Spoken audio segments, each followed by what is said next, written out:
Politics. I love her voice. Hello and good morning, everyone. Thanks for hanging out in the waiting room while we got our judges set up. And um, we're welcoming you to the first seasonal competition for CTPPA for the years 2022, 2023. Whoever thought we'd be saying that? So we're excited to have you here, and I'm going to introduce our judges now because they are fabulous people and they've come here to look at all your beautiful work and give us some good critiques and work their magic. So first, I want to introduce Ivan Domaset. Did I say that right? Perfect. Thank you. Oh, excellent. I have not met you in person yet, but from just talking to you this morning, I cannot wait to like have a drink with you. Oh, we drink. I'm definitely down for. Excellent. Ivan is a master photographer, craftsman, CPP, and an approved juror. Did I miss anything? Nope, that's it. Excellent. Awesome. Next up, we have our fabulous Ken Bovat. He came back to us. He's here. We're so excited to have him here. Ken is a master photographer, craftsman, CPP, and what else am I missing? I got master artist now. Yeah, that's right. You are. You got to update your about section. Congratulations. Oh, thank you. Congrats. That's awesome. So he is a master artist, and we are just so happy to have you back here with us. So our next person up is Rosalind Guter. She is hailing from LA, California. So give her like some total props for getting up this early. Hey. Rosalind just completed the photographic judging course through PPA, and we are absolutely excited to have her here.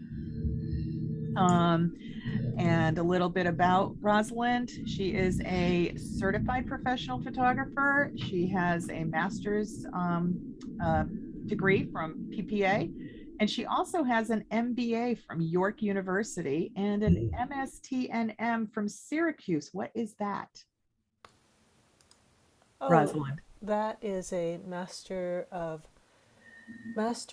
Science in Communications and Network Management. Awesome. Very cool. Oh my gosh. So we're excited to have you here and be a part of our group here. So you'll find that we're very friendly. Great. Thank you for being here. And last but not least is our own lovely Joan Janest, master photographer, craftsman, and our jury chair for today. So we are so happy to see your face again because we miss you. Great to be here. Hi, everybody. So if I'm correct, you're still kind of splitting your time between Florida and home? Yeah, we're going to make a new state of being. Excellent. FloridaCon or something like that. There you go. I love it. FloridaCon. That works. FloriCon. And that, yeah, or Connecticut. I can't do it. No. It needs to be. Exactly. So if everyone that's participating today and watching the print competition, please just make sure you're muted. That way we don't get any background noise. Throughout the competition, once your images are judged, feel free. You can choose 1 to 2 images for the judges to critique at the end. Feel free to place them in the chat room and I'll keep a track of them so that I can get them, we can get them set up at the end. And judges, we're gonna take a 10-minute break after the general portraits. It's about halfway through. And then we also wanted to give you guys a break. Normally when we were doing this in person, judges would get up after every 10, 15 images or so and just kind of do a little dance and jiggle around and, kind of. So no jiggling allowed. No jiggling around. All right. So do a little dance though. So we want to make sure that you're just kind of, moving around and not getting stuck sitting for a long period of time. So about every, 10, 15 images, we'll just say, hey, listen, let's take a 30-second break. And if you feel you're okay to go, then we'll just keep going. Okay. Works for everyone?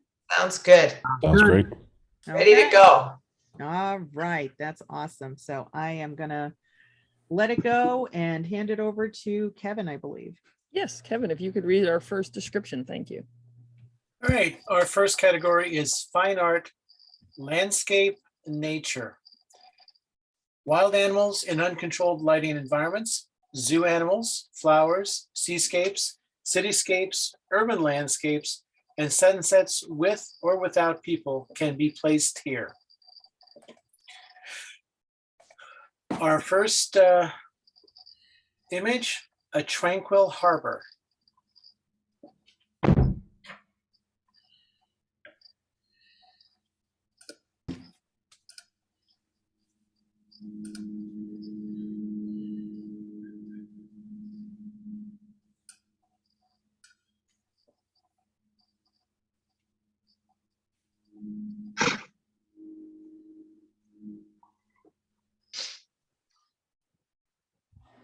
'78.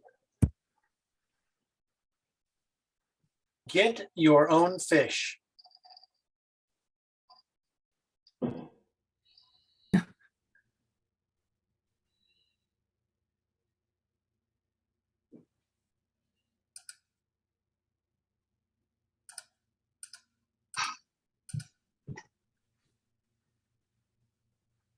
'80. Stones never die.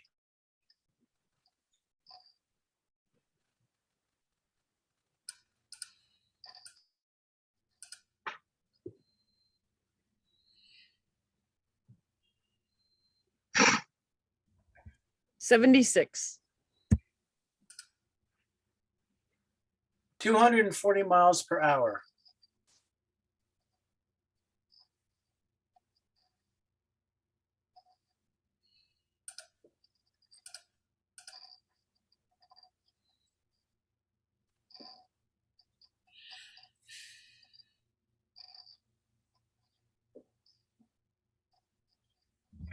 '81. My Colorado home.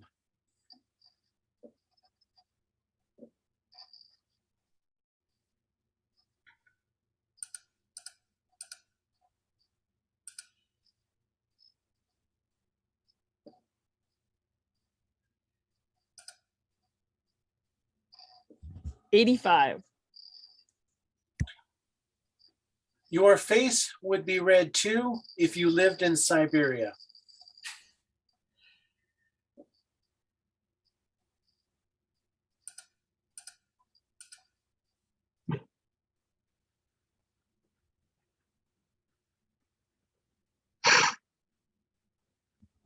'80. Sun-kissed hills.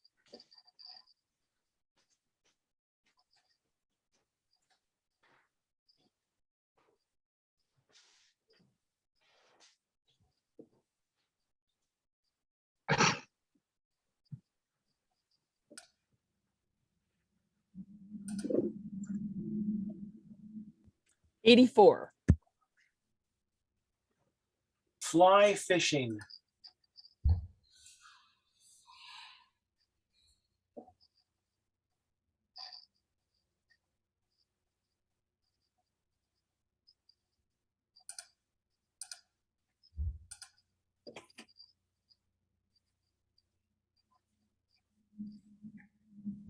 '83. Typical siblings.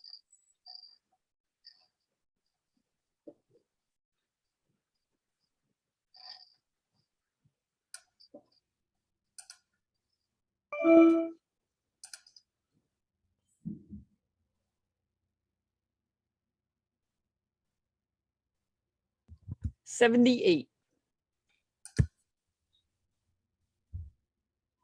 Winging it.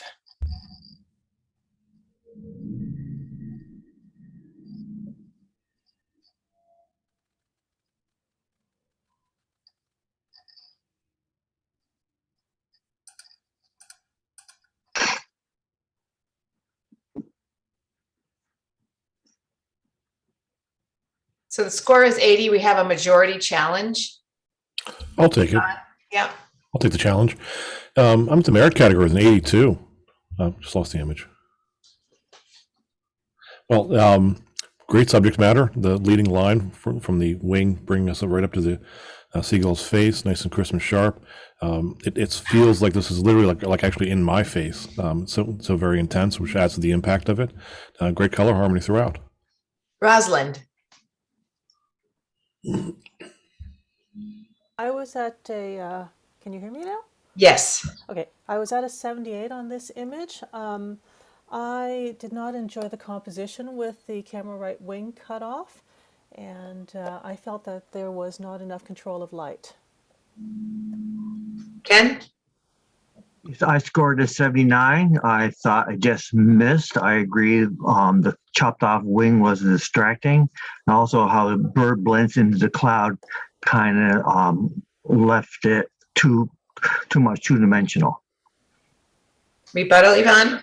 All right, in rebuttal, no, I acknowledge definitely the wing being cut off is different. I mean, we're so used to seeing the full birds in most scenes, but this, I think, the proximity of the photographer to the subject, wanting us to also be really close to the subject's face, cropping off the wing was kind of necessary. I don't think it takes me out of the frame. I think it just helps truncate the frame. And yes, definitely the bird's back is blending with the clouds, which kind of adds to me to the repetition of the clouds. And just in nature, if a bigger bird of prey was above this bird, it would want it to kind of blend in and disappear with the white. So I feel it's still a very strong image compositionally and color harmony wise. So I feel it's still a merit image in 82. Okay, rescore.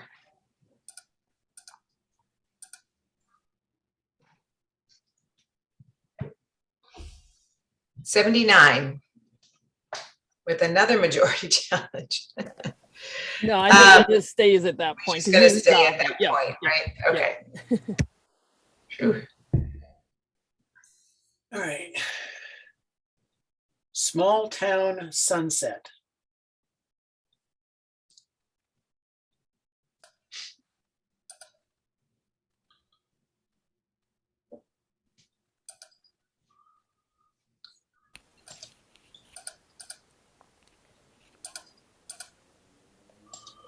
$75.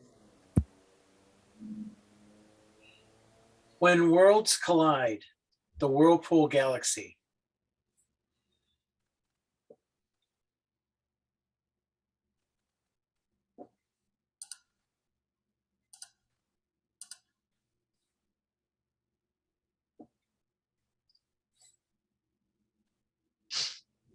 $76. Embracing tulips.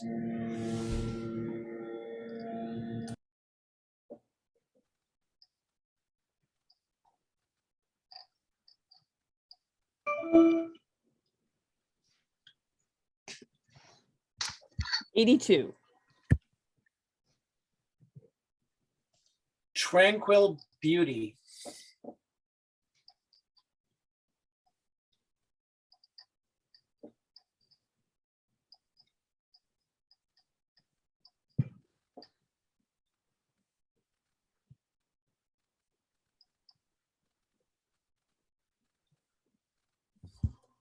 $82. Okay, if you guys want to get up and do a little jig, it's up to you. And 10 seconds. Ready, set, go.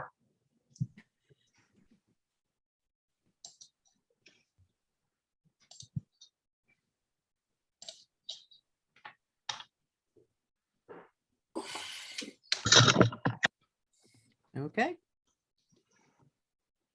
Back to work. $1 million view.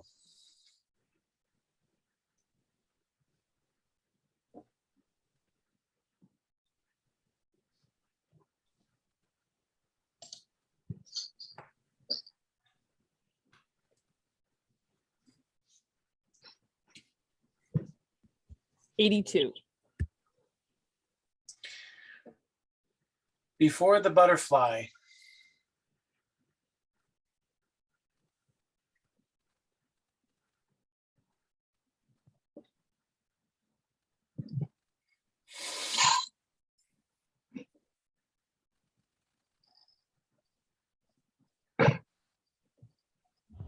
85. Rugged morning creation.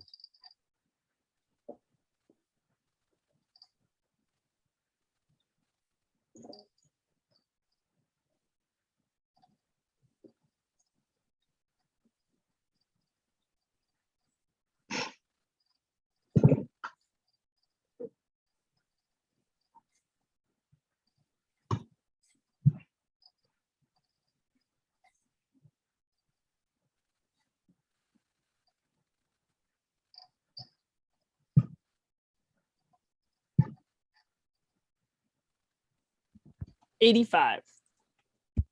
Challenge.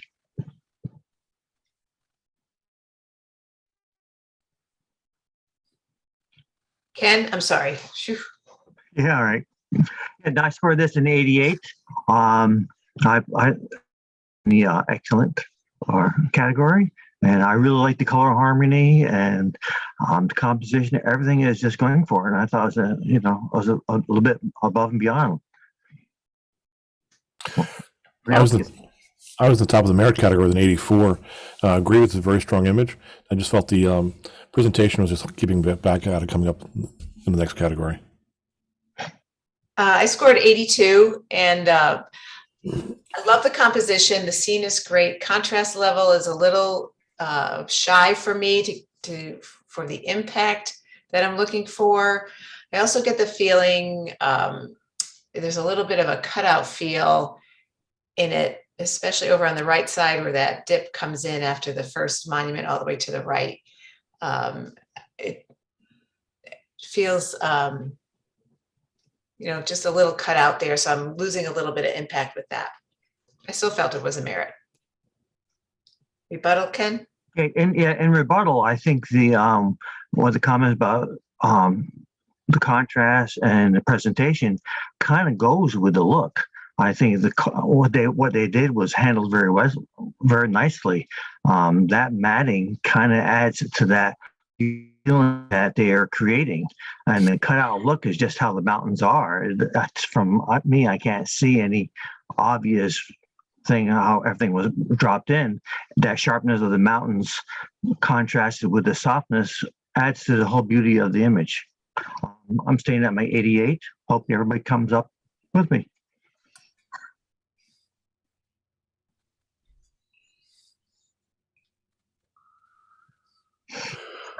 87. Thank you, judges. Right. The rare blue Himalayan poppy.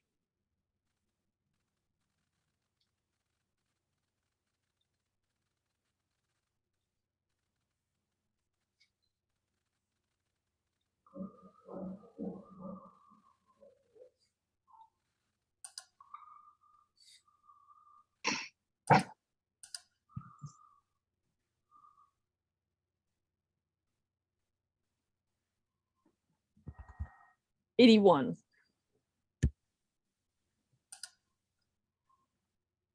A beauty, but a beast.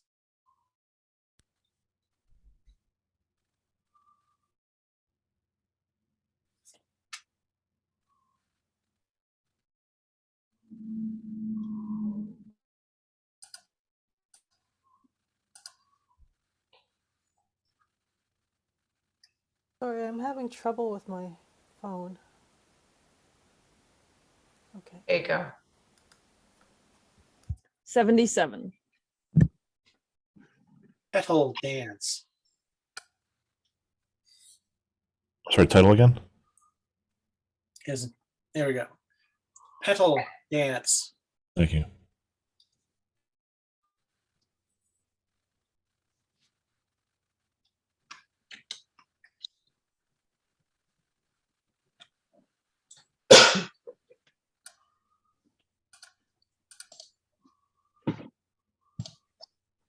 '86. Where is my bird seed?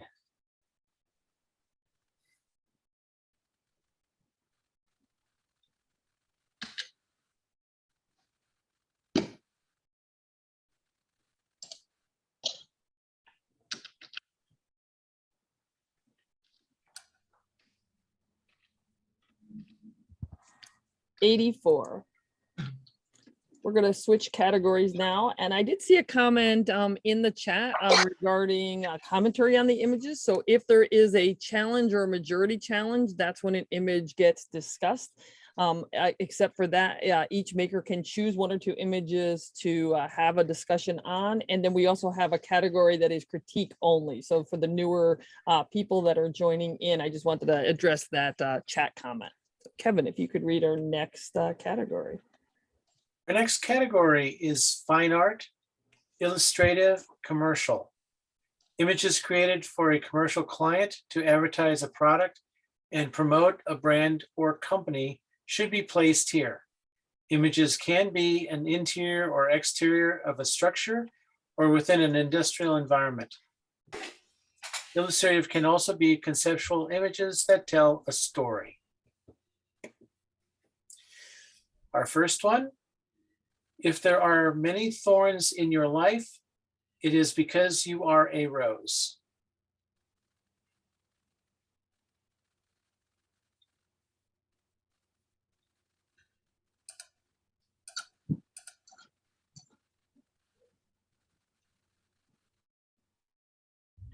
$79. Sunrises mean new beginnings.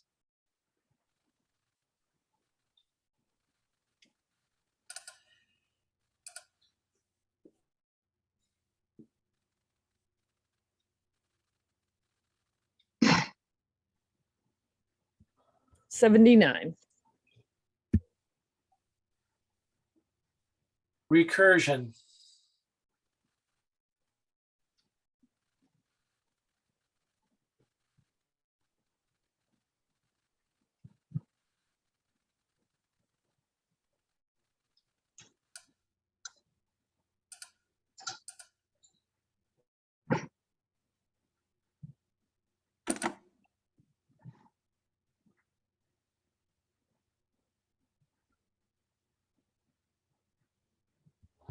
$80.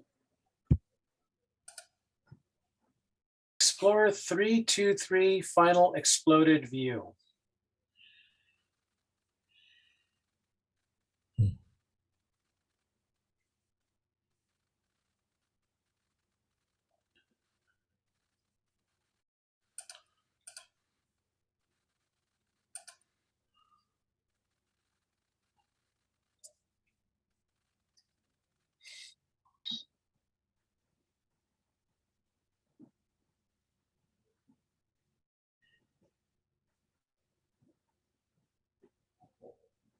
Lisa?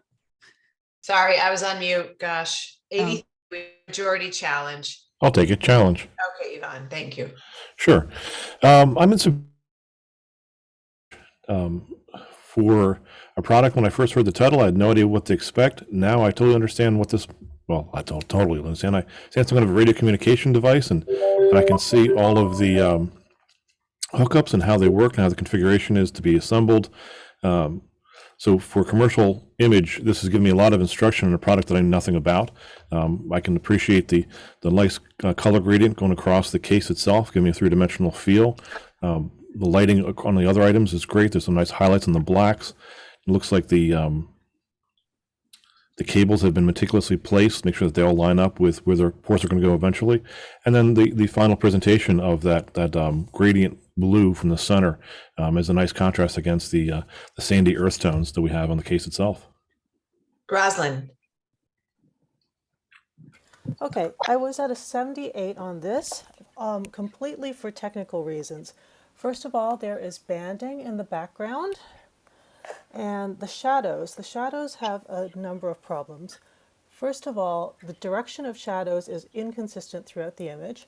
So if you look at the main box, the shadow is towards us, and if you look at the right platform, the shadows are towards us but less dense.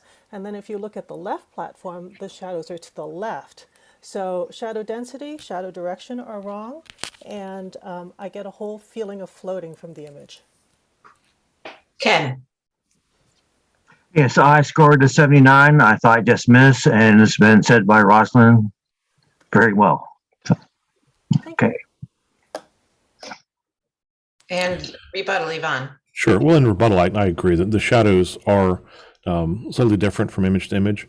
And this is clearly something that's been pieced together, but they've been able to maintain the scale, even though they've photographed these items separately, where nothing feels like it's out of place. And they even maintained the keystoning on these metal platforms to be the same from one to the other. So the perspective stays there. So the shadows themselves in some areas, I think, have been intentionally wiped away because they don't want us really looking at those areas. They want us to look at the objects themselves. So again, as a commercial item, the product itself is clean and well presented. The labels are clearly readable from this distance, the warnings and all that. The usage of it should be clear to the end user. So for that alone, I think it's at least in the superior category. But I acknowledge your concerns, and I will lower my score down to a 89, putting in the top of the excellent category. Okay, rescore.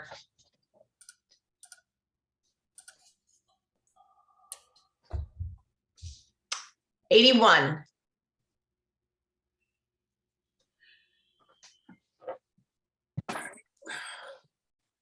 Next one. Wait, sorry, Judd. Is that at 80? Sorry. We have an 81 as the final score. I see that you need to resolve a deadlock. I see something different. I don't have an Right. opportunity on here to change anything. Oh, my screen shows a thumbs up, thumbs down with the jury chair needing to resolve. Okay. I don't know where that would come from because the scores are 89, 79, 76.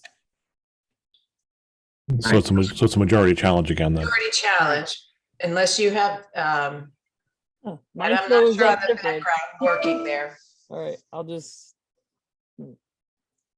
I don't know how to resolve it because it's only giving me a choice of 79 or 80. It's really strange. It's just showing up as a thumbs up, thumbs down with the jury chair needing to give it. So Okay, I'm gonna give it an 80 for print competition purposes, but we'll record the 81 and I'll have to talk to Jeff about it because I don't see Okay. it on there. Yeah, I mean, I should have something on my screen, I think, as Yeah. JC, right, to change Yep. that, but I don't have Yep. anything showing up. All right, sorry.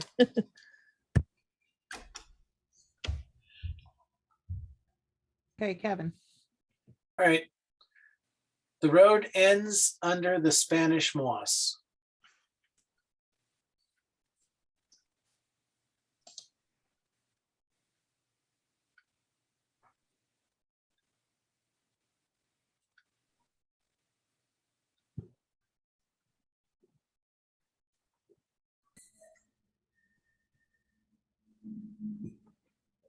'79, majority challenge.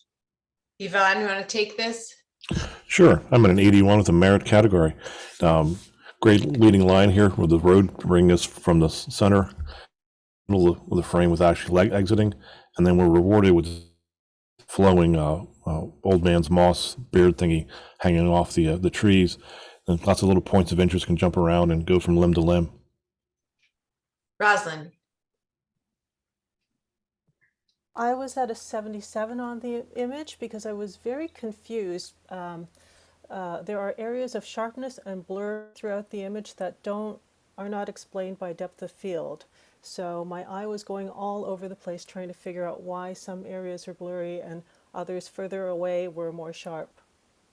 Ken, Yeah, I was at an 80. I love the image. The feeling is great, what they generated. There are a couple of little things, but I think if those are corrected, it would be at 90. I just love the image, and I think it's well in the merit category. okay, rescore.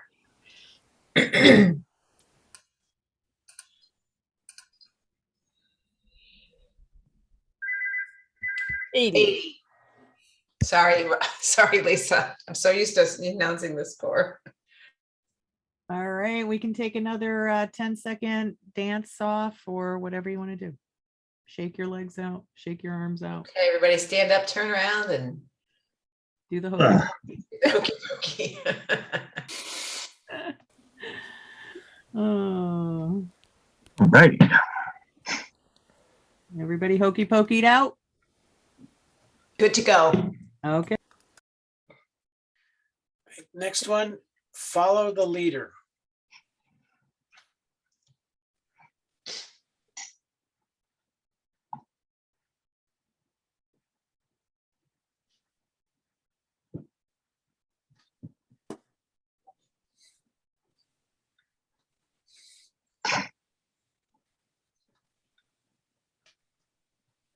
'85.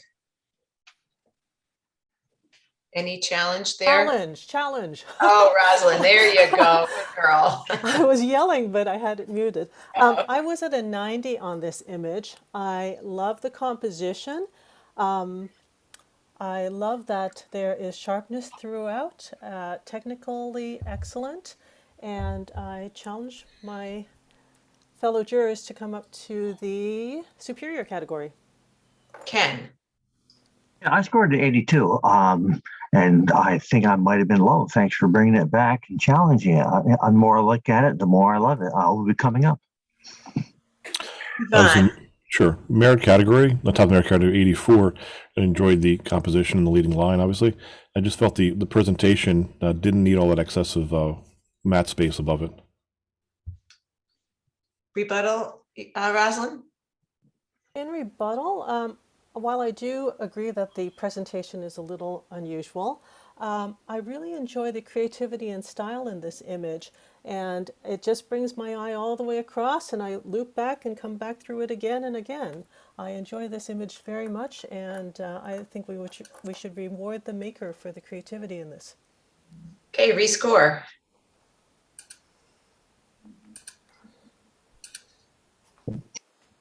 '89. The purple Wonderlust flower.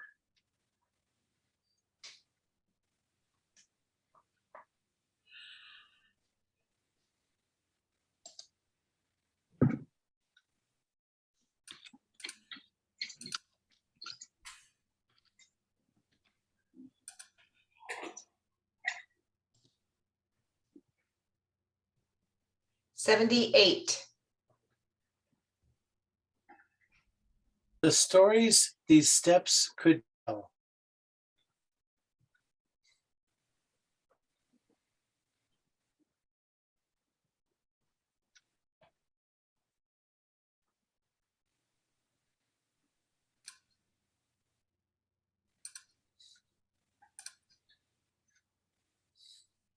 '79.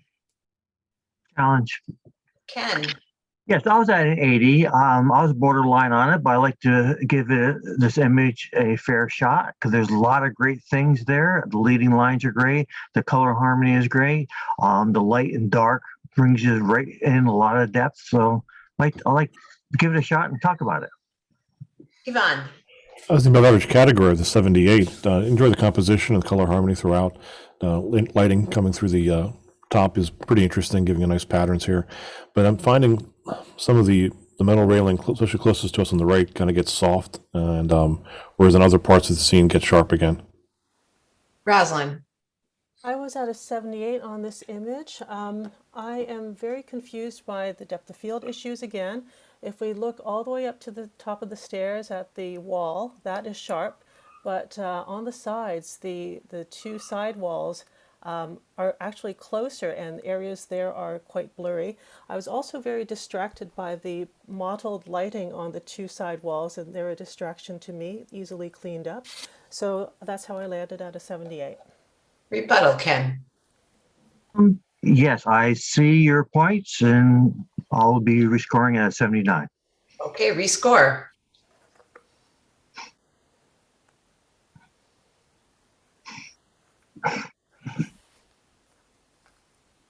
'78.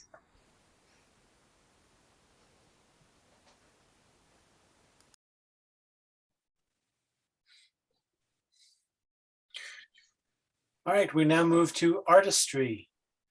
For this category, only the image maker may use elements like texture, stock images. The main subject must be photographed by the maker. All processes, manipulation, artwork, and rendering must be done by the entrant. Please note images in this category must include guide images. Artistry without guide images will be scored, but will not be eligible for awards. Our first one, The Little Lamb.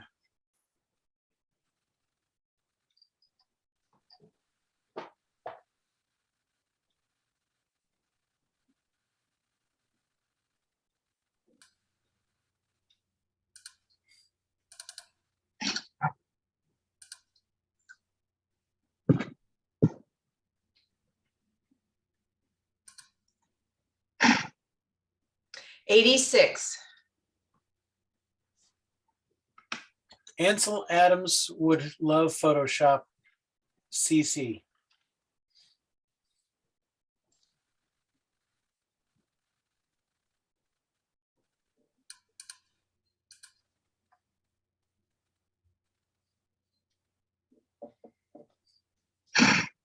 '78. The Enchanted Horse.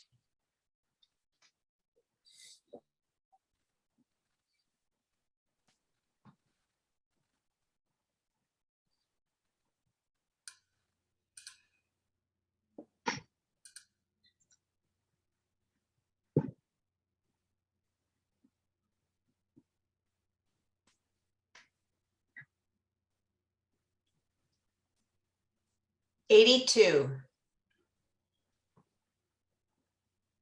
Challenge. Ken. Yes, I'm at an 85 here. I just brought up the mixed category. I think what the maker did as far as capturing this horse looked like they on a bright sunny day and brought it into this mood, and it created a great feeling is really above and beyond. So I'm at an 85. John. Merit category than 80. Really enjoying the transformation here done, and the feeling of the light has changed nicely to match the scene. There's kind of still a bit of a floatiness to the horse's feet as far as the ground. Doesn't look like any of the legs are actually touching the ground. Rosalind. I believe I was an 82. I lost my score. Yeah, '82. Yeah. But it has been said. Okay, rebuttal. And rebuttal, the only thing I heard was the feet were floating, and I think that's all part of the magic of it. He is running, so he's up in the air, and the dust, all that kind of confuses it. So, still, what they had to work with, what they did, is absolutely amazing. I love it. I'm strong at 85. Rescore.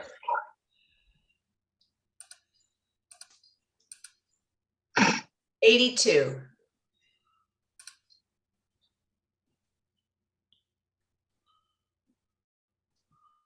All right, we're moving to a new category. Portrait animals. Hold on here. The animal should be the main subject. Images in this category used controlled lighting and or posing to create the image.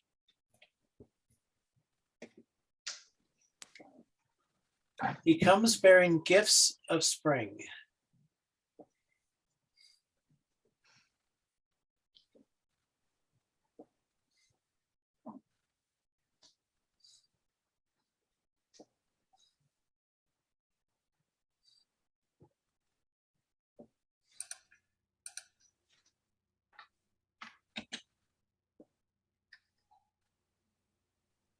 '86.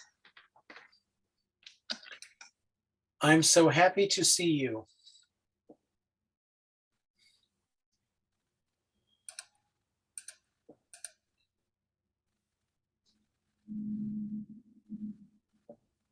'75. Brown-eyed beauty.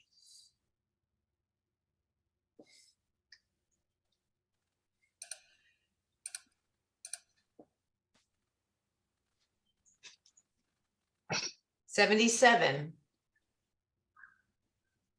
Sitting pretty.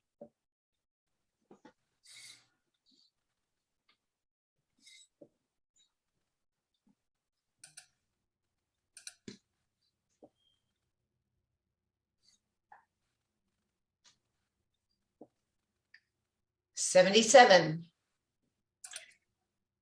I am an ecological indicator species.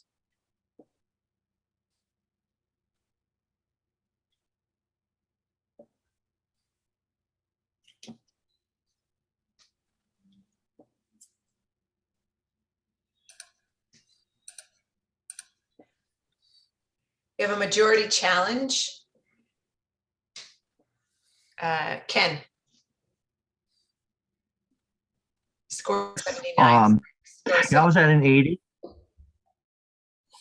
Okay, I was waiting for you to hear the score. Yes, okay.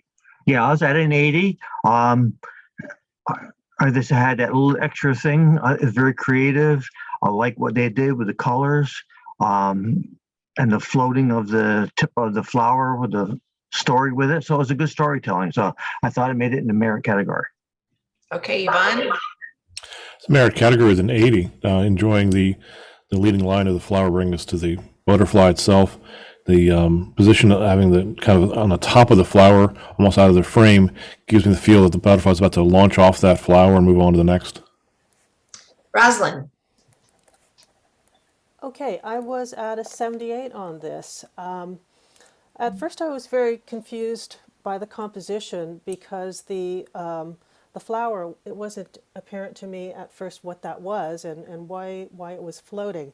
So that was confusing. And I also felt that the subject doesn't relate to the background and the flower that he's landing on. So I was just confused all around. Okay, rescore.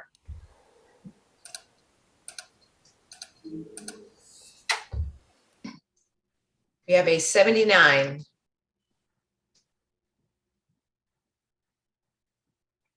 Okay, we have the next category, which is portrait general. The human should be the main subject. Images in this category used controlled lighting and or posing to create an image of people.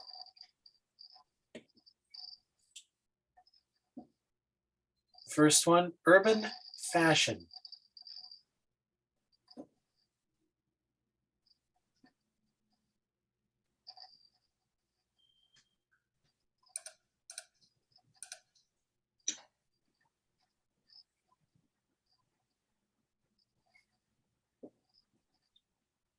'79 majority challenge.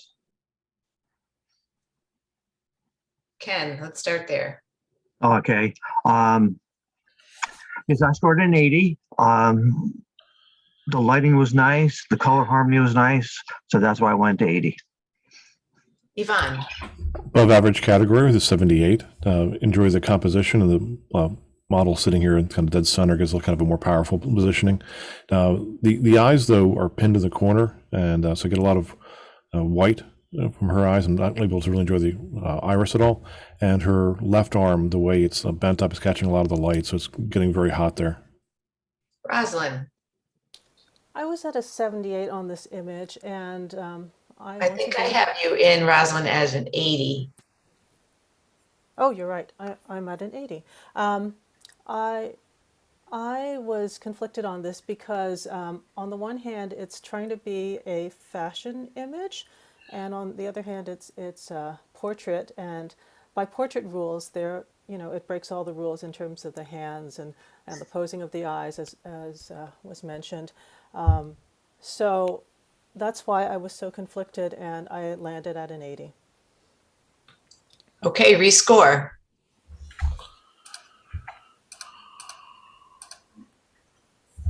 '79. May I take your photograph?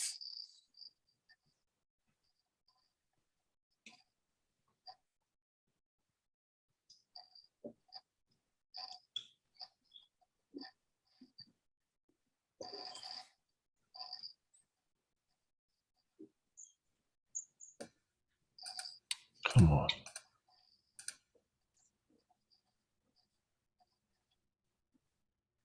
'79. She must be a princess.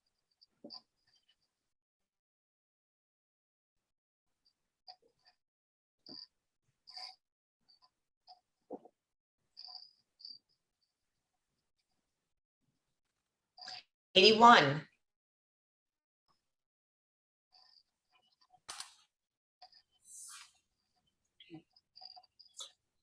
Dancer.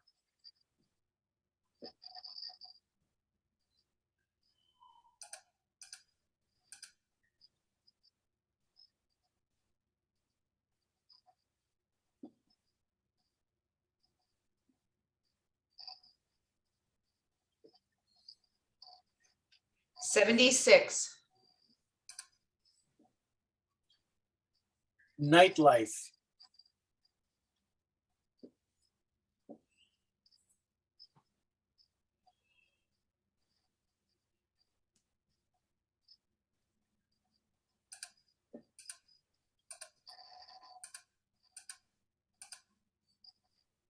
79, Anne.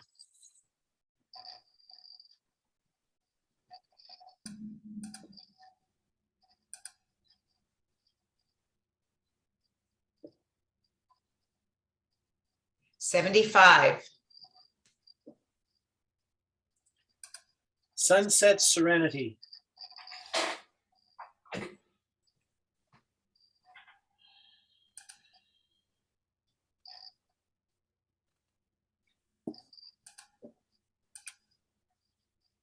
75, Fake Flowers, Real Heart.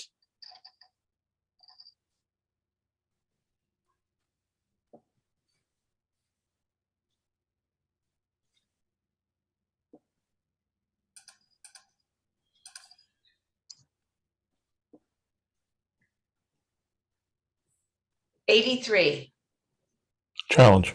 Yvonne. I'm in the excellent category with an 88. Uh, Beautiful composition here. We've got nice leading lines and triangular pose with their body. Bends to all the joints. The body twist is great. The three-dimensional lighting across her outfit is nicely done. Skin has been retouched beautifully. Nice sparkle in the eyes. The hair is gorgeous. I'd love to have hair like that myself. Rosalind. I was at a 78 on this image. I think that there is inconsistency in the skin tones, but apart from that, I'm listening, and I may have been low on this one. Ken. Yes, I was at an 83. Very strong mirror. I see everything going good for it. 83. Rebuttal. In rebuttal, it's the only concern I really heard was about the skin tones, and I was just kind of attributing that just to being a density from the light fall off. I see that her left arm is a little bit darker than her right arm, and that kind of gives me a slightly different color there as well. I'm at 88. Rescore.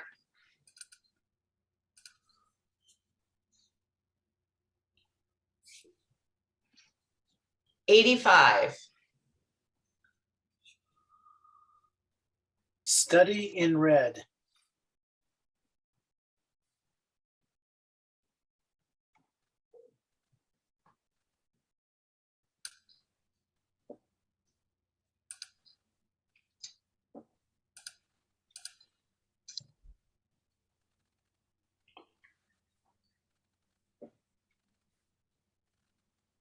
$74. Create.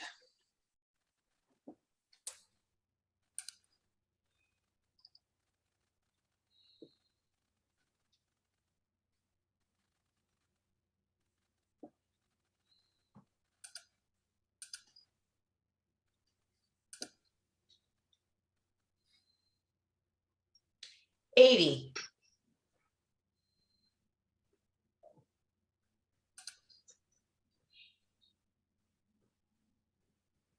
That brings us to the end of the portrait general category, and I think we were going to take a 10-minute break. Okay, great. See you in 10. Does anybody have any questions, judges? I'd like to speak with you offline. Okay. Is there a way to put us in a breakout room? Maybe you- Yes.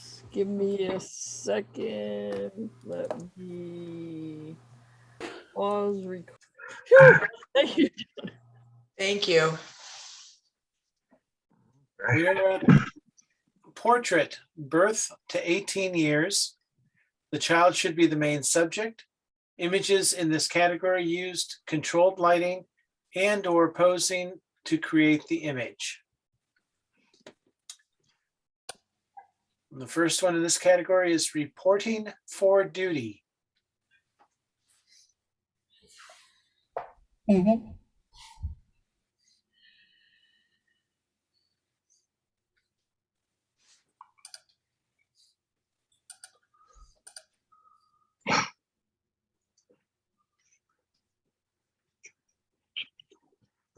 $77. Firefly night.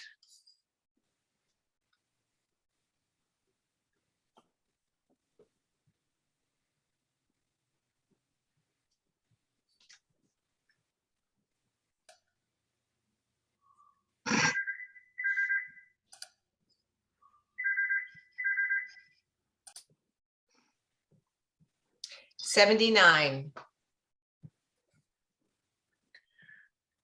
Annabelle.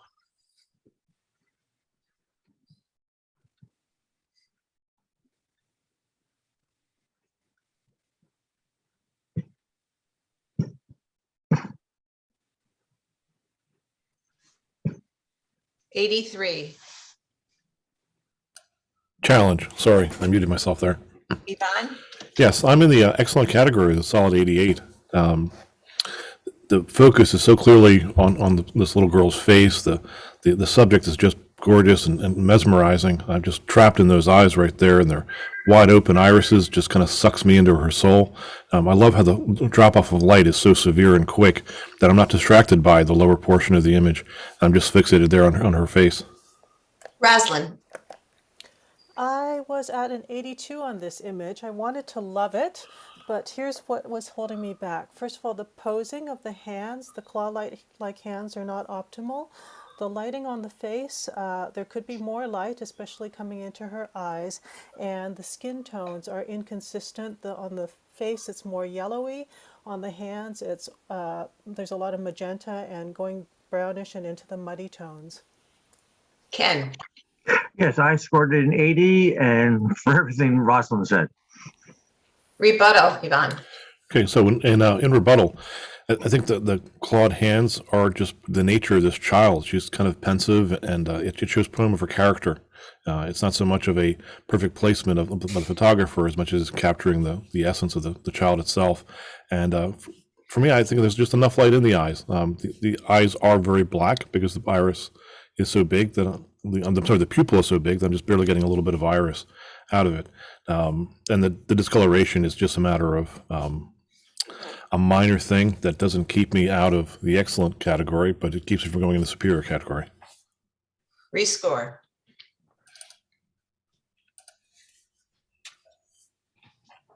$83. Yippee, I'm leaving.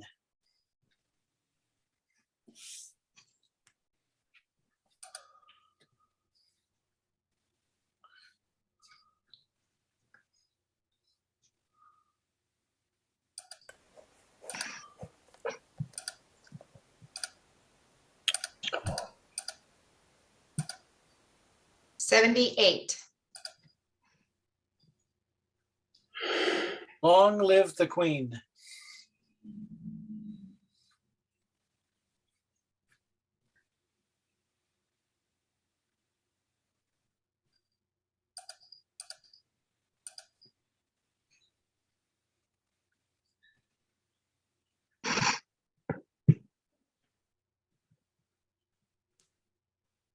$81. Scaffolding.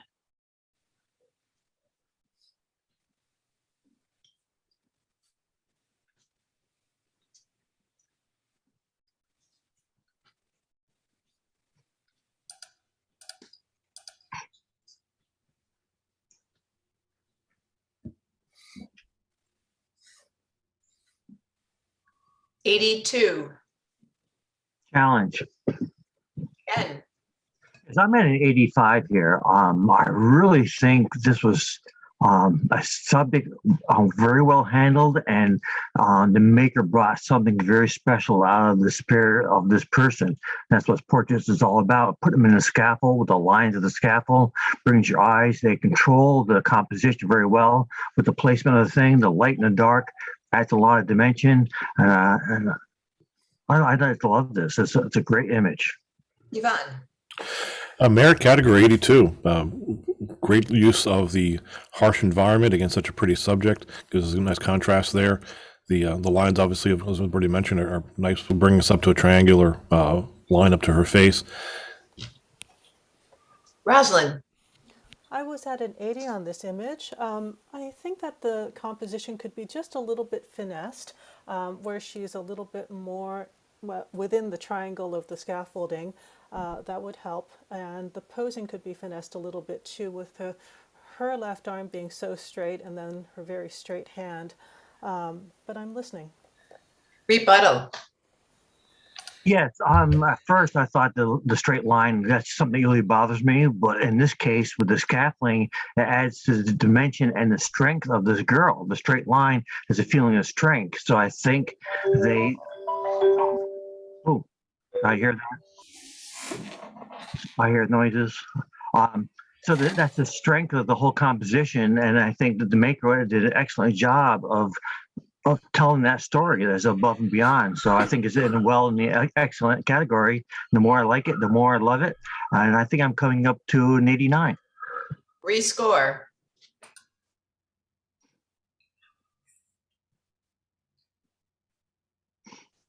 '86. Young again.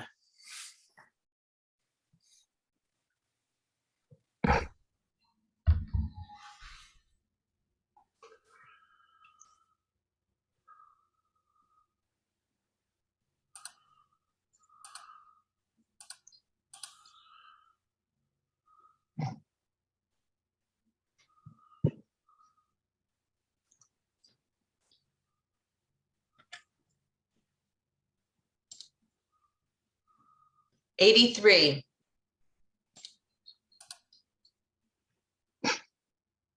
My sweet little duckling.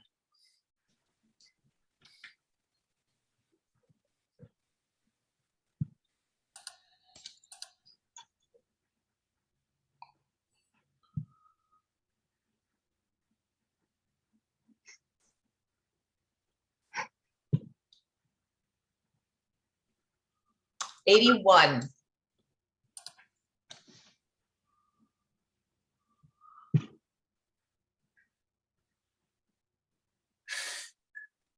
Proud to be a bobcat.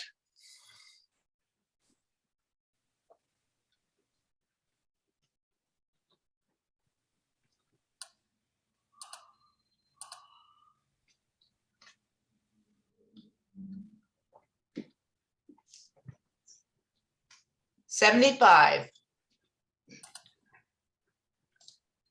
Every time a bell rings.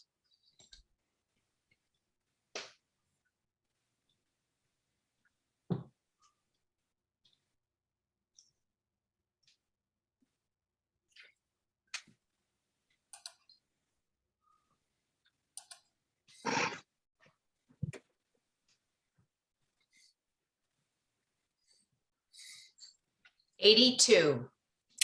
Challenge. Yvonne, Excellent category again. 88, middle of the category. Beautiful lighting across the body. Direction of light matches on the scene in the background. The shadows look great all the way around. Again, nice control on the face. We've got a nice little loop light coming on her from her nose. Very beautiful pose. Rosalind, I was a 79 on this image. I would have liked a little bit more light in her eyes, so I would bring the light a little bit lower. There's some muddiness in the skin tones, and I felt there was a mismatch between the painterly look of the wings and the photographic look of the subject. Ken, I was at an 80 because it was so beautiful and I like what they did with the wings. I think the horizon line at an angle is distracting. I think the shadows of the background are distracting. And the darkness on the left and the corner there brings my eye away from her too much. I really like to see that lightened and before I could go any higher than that. It's a beautiful line and composition. And that's why I ended up with the 80. Rebuttal, Yvonne. The wings are dreamy. They're going to have a little bit softer edge in some areas that might look a little bit painterly to you or to an observer. So it's going to have that dreamy look to it. The horizon line gives us kind of a touch of a Dutch angle, the little tension to it. And the light is kind of harsh on her, which is why you have some nice deep shadows, which is, and should be reflected into the ground shadow as well. Rescore. You're staying at 88, Yvonne? Yes.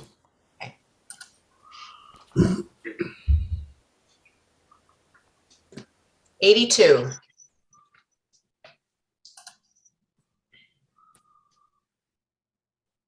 Grievous.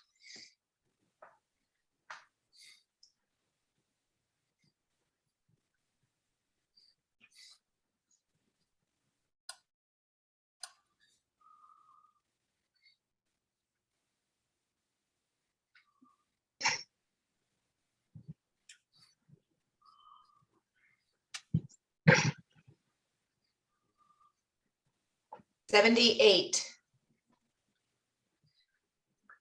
Best catch of the day.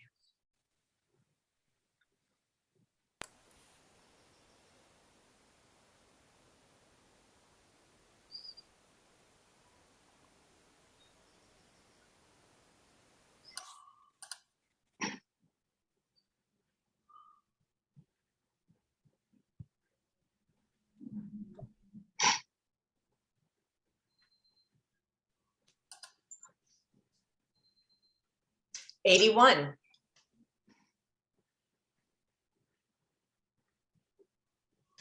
That is the end of portraiture. We now move to reportage. Images category are straight out of the camera.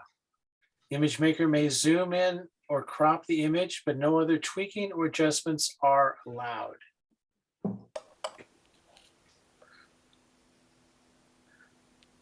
First one in reportage. Hold on. What happened here? Thank you for your service.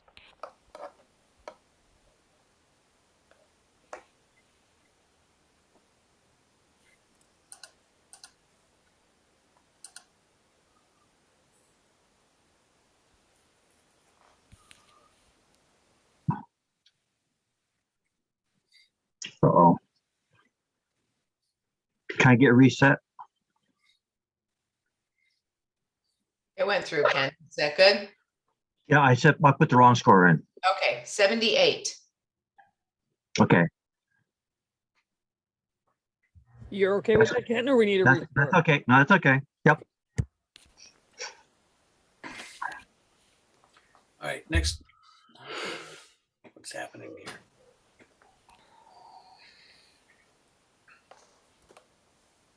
Life or death?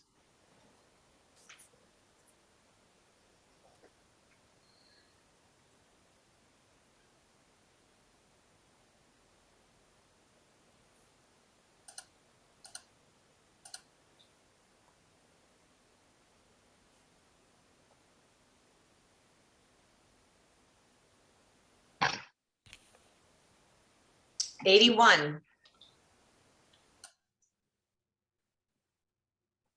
Double play.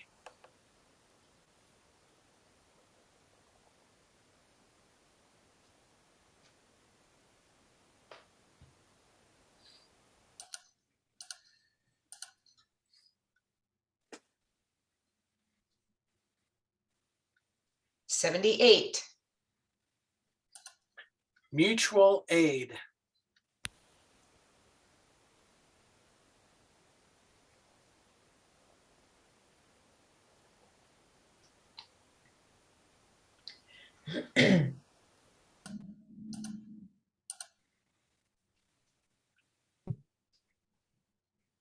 78. Focused.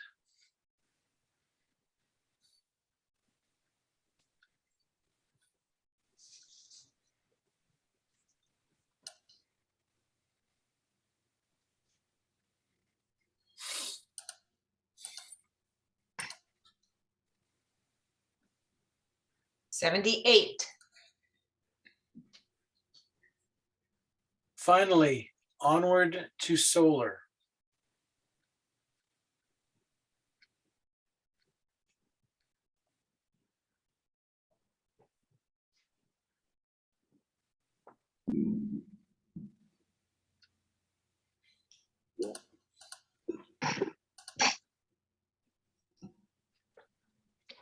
77.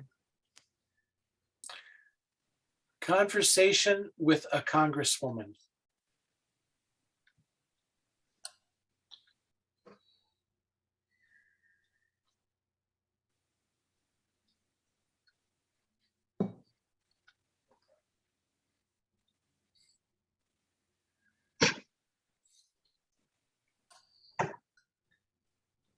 75. War heroes.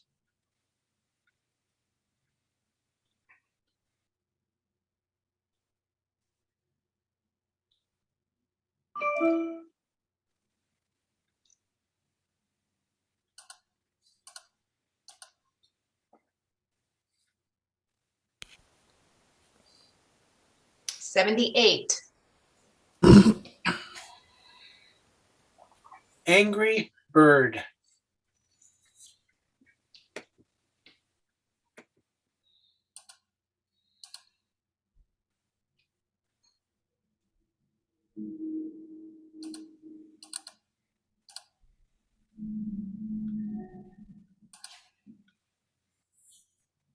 77.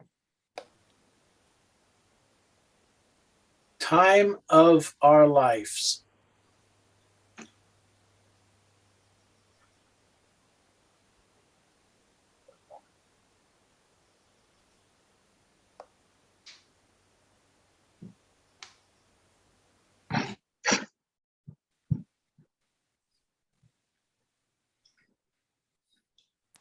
77. All right. That. Where did that come from? All right. We now move on to wedding. Hold on here. All elements in the wedding category must be created during the time constraints of the actual event. First one in the wedding category, just married.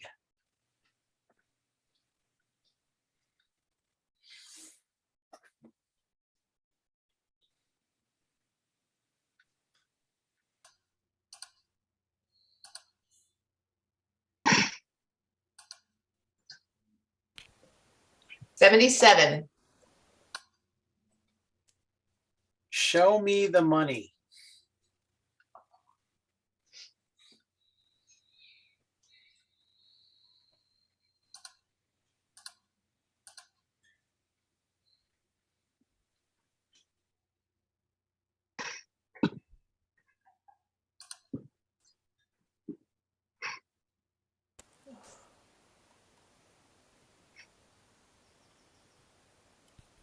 $77.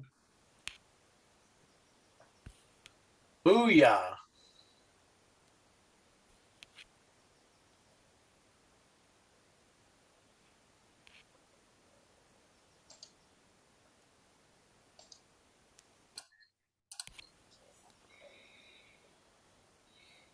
$80. That is it for the wedding category. Okay, so let's take our 10-second jingle jangle break. All right, everybody stand up. Stretch your arms in the air. Turn around. Wave Wave like you like just you don't just don't, don't don't care. Put your heels together 3 times. There's no place like home. There's no place like Yeah, home. you got it. So Lisa, do you want to? The only one who got up. Yeah. Yep. So we have a new category that we added this year, and it's been very well received. This particular category is for people that might want to enter more than just 3 images into a category, or for people trying to earn a master's in a particular, one of the 4 master's degrees, or for non-members that really just want feedback. So this particular category, the judges will score, and then it will be kind of treated kind of like a challenge, but no rebuttal. And Joan will kind of just rotate through. She'll just call on one person to start and then kind of rotate through for each one of the images. So these are basically images that are entered for conversation, not for awards. So we're going to score them. Yes. And then we're going to talk about them. Yes. Excellent. Okay. But it's the conversation, the critiquing, that's the critical element, not the. Good. Yeah. So, but giving them a score, I think, gives us a starting point. Yeah, it does. Right. It does. Kevin, if you would like to read the first title, go ahead. We have everybody back. Ken is back as well. I'm back. Okay. Thank you. All right. All right, the first one in this category is Moonflower at Midnight.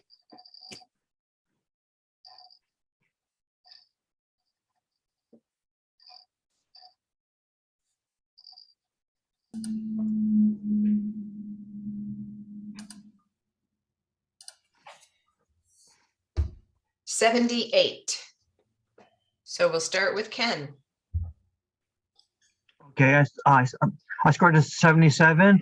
The title is Moonflower at Midnight, but the image does not say midnight to me. I like to see a direction of light coming down. I think the blue in the background would be a darker, more mysterious blue at midnight. It's just too much of a pastel blue, and the flat lighting on the flower really kind of flattens the whole image out. I like to see more 3-dimensional lighting, and it's a little bit static as far as the composition and the placement of the flower. Ken.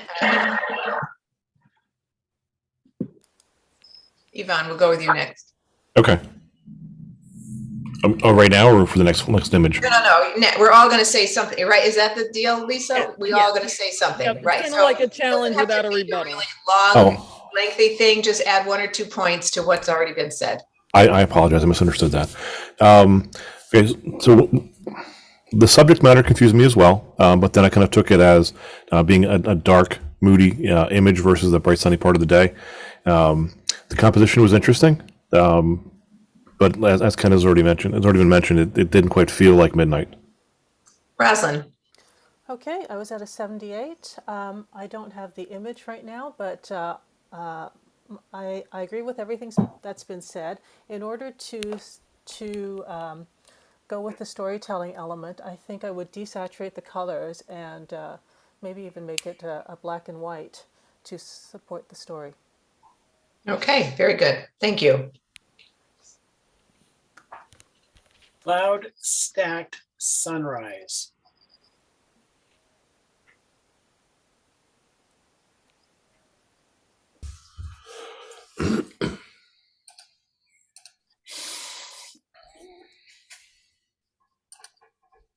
$78. And let's start with Yvonne. Okay, so I was in the above average category, the 78. Interesting concept, something a little creative. We don't really see stacking the clouds like that with the giving us the motion blur, and yet still having the still clouds in the background.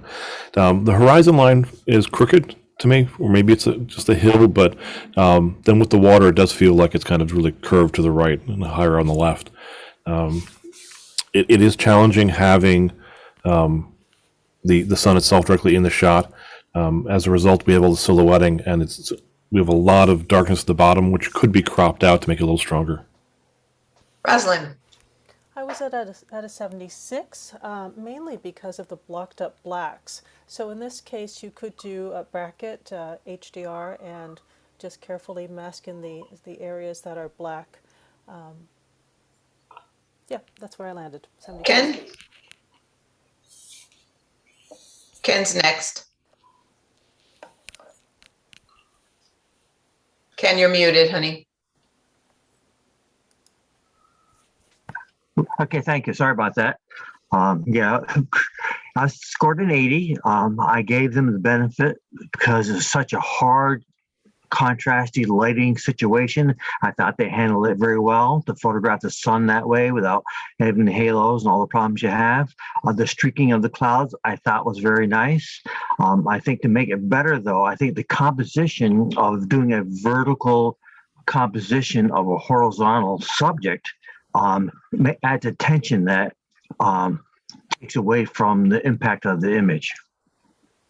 Okay, thank you. Next.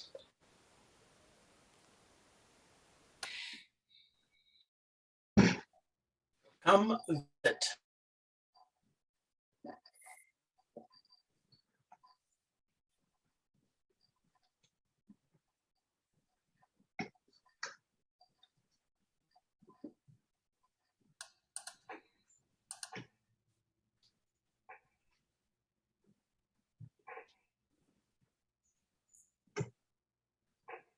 '81. Let's start with Roslyn. Oh, I keep losing the image, so I'm going Uh-oh. from memory.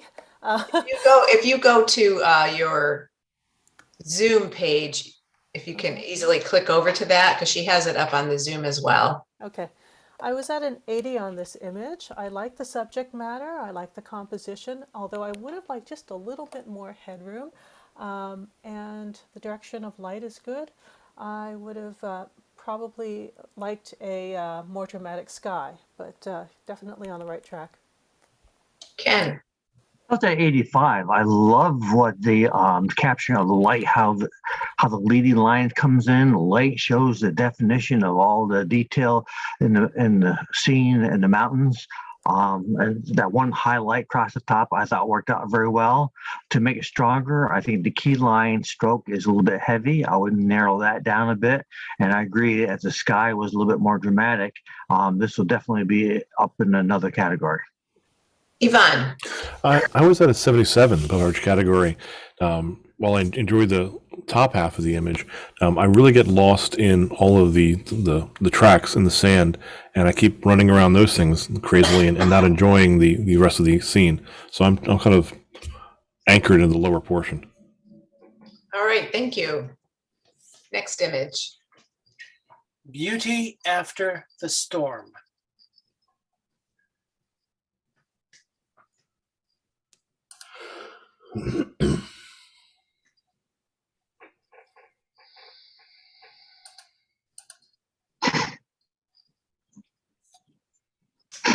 One. And let's start with Ken. Yes, I scored this a 79. I love the image. I love what they did with the color harmony. I do think that the outside light blue is taking me away from the image. I like to see a much darker presentation. I think would help a lot because there's such a dark silhouette of the subject would balance out better. Roslyn, I'm going to put you next. Okay, I once again have lost the image, so I'm going by the thumbnail. I scored this a 78. I was again concerned with the blocked up blacks. I was very distracted also by the bottom left corner of the image, which is sharper and more saturated and does not match with the lovely rendering of the rest of the water. Also, Yvonne. Oh, I'm sorry. Also, as I recall, the horizon is just a little bit off of straight. Okay. Yvonne. Sure. Excellent category, 85. And I agree. The horizon line does have just an ever so slight angle to it, lower on the right. But this to me was a beautiful silhouette, which is why the blacks are so blocked up, is because we're on the shadow side of the light source. And the motion in the water is smoothed out nicely, giving us, from the long exposure, gives this beautiful little softness to just kind of jump from little ripple to little ripple, which contrasts so greatly against the gnarliness and like the hard edges of this dead or dying tree. Okay, before we go to next, I would like to say something also. I enjoy this a lot. I probably would have given it above 85 if it were cropped up a little from the bottom, because that piece in the bottom left corner, I feel is really distracting. It takes my eye away from everything that's going on around the silhouette. But there's one technical issue, and I'm just looking at it, so keep that in mind. But over on the right, as soon as the trees start about maybe an inch or two above the horizon, there's a white line there. Is that visible to anybody else? It's a white horizontal line. Yeah, I see it. So I didn't see it before. that's a technical thing. So just the maker, go ahead and clean that up, maybe crop it up a little bit. I think those things would help. Anything else? Okay, let's go on. Deep dreams.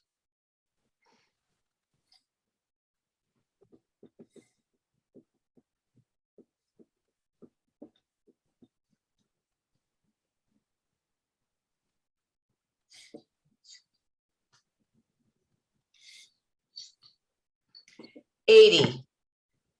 Let's start with Ken. Yes, I scored this a 78. I thought I just missed. I thought the contrast of was a little bit too high because it makes the highlights look blown out. And again, the key line I think is a little bit too wide and a little bit too light. Okay, Yvonne.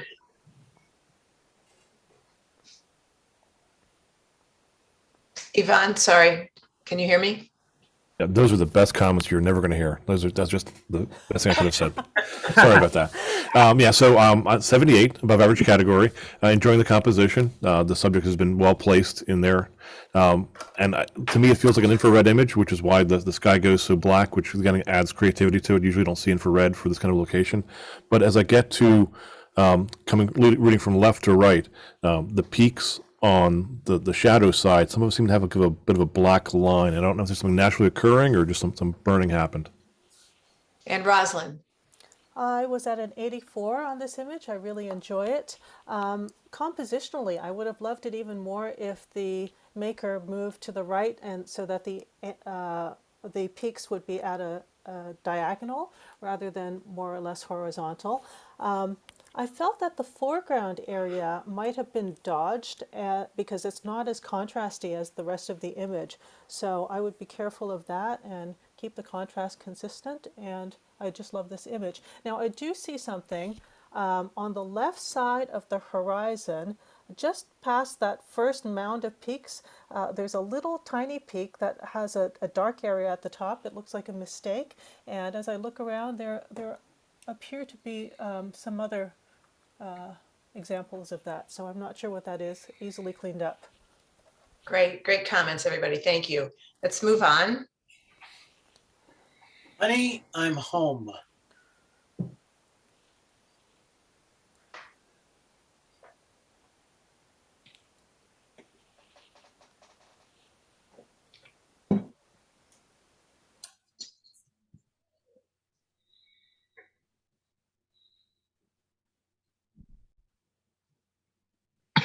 $80.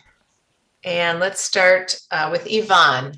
Sure. 78, above average category. Nice composition. The wings lead us, back up to the neck, like a beautiful face, eyes look crisp. But it doesn't feel very impactful to me. The story doesn't also suit the shape. This looks like the bird's flying away, not flying home. So it's tough when you have just a single subject like this literally floating in a sky of blue to have a lot of impact. Ken. Yes, I scored it a 78. I agree with those comments. I also like to add that, again, the presentation, the light blue kind of pulls me away. A darker, I think, would balance out better with the darkness from under the bird. The composition going from left to right uphill kind of pulls me out of the composition. I would recommend maybe the maker flip the image to look at it from that perspective. And add some clouds maybe in the background to add a little bit more depth to the image so that it's not such a floating feeling. Rosalind. 85. I love this capture. I think that there are a few things that you could do to bring this image much higher. First of all, there is sharpness throughout, but what I would do is in the highlight areas, I would increase the contrast and the detail there. You could do that by duplicating the layer and running a high pass and then selectively masking that in. Same with the shadow areas of the legs. And the last thing is that I think the blue of the sky is not adding to the image, and I think this image would score much higher as a black and white. Excellent comments. I actually love the way this bird is. It looks like he's coming in for a landing because the wings kind of are flapping out. He's singing with the mouth open to me. That's saying, so I love the storytelling of the title, and it's funny how it hits people differently. But I really appreciate all your comments. You guys are doing great. Thank you. Next up, day drifts away.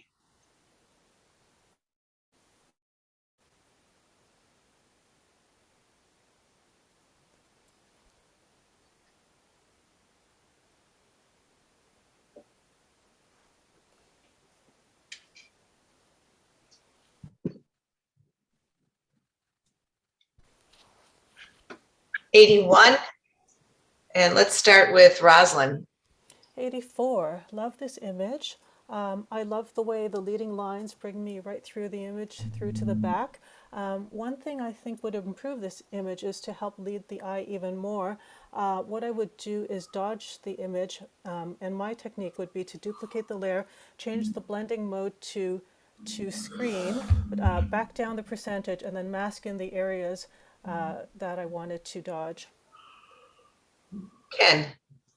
As far as the 78, I really like the feeling. The story is nice, but my eye does come in and kind of go right out through the sky because the sky is so much lighter and it's just pulling me out of the composition. Yvonne. 82 merit category.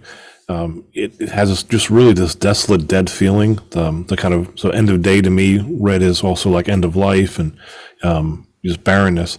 So I appreciate that stark harshness of the image in the story as well as in the landscape itself. But as this has been mentioned, the sky is very bright and distracting. I think if it was cropped down to just the evermost slight sliver and just had like 90% of the image be foreground, it would be stronger. Okay, great. Thank you. Next image. The maternal art of ignoring the kids.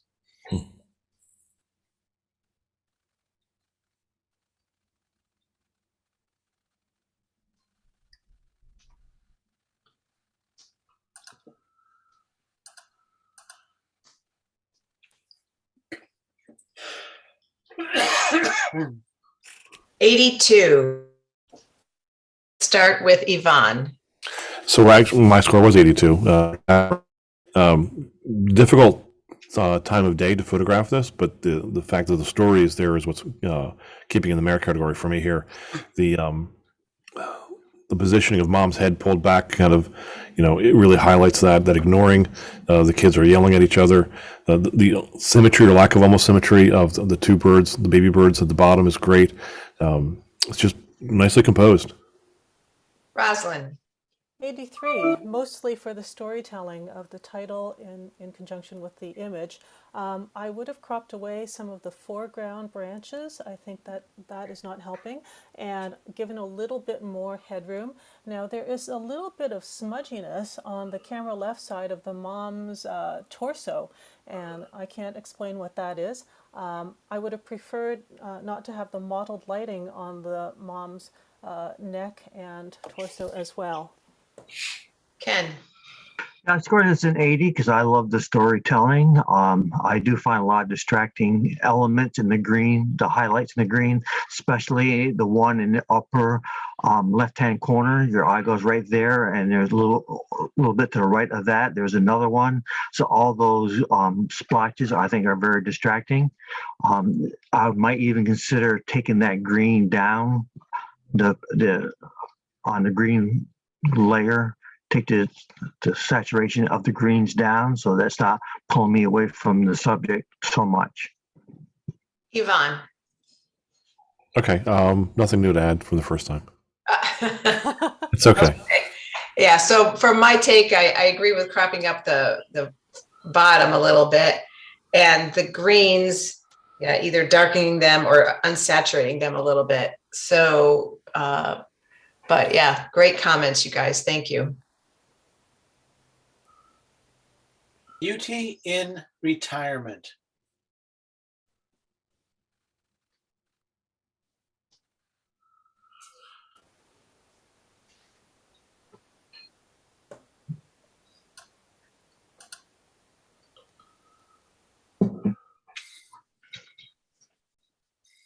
'79.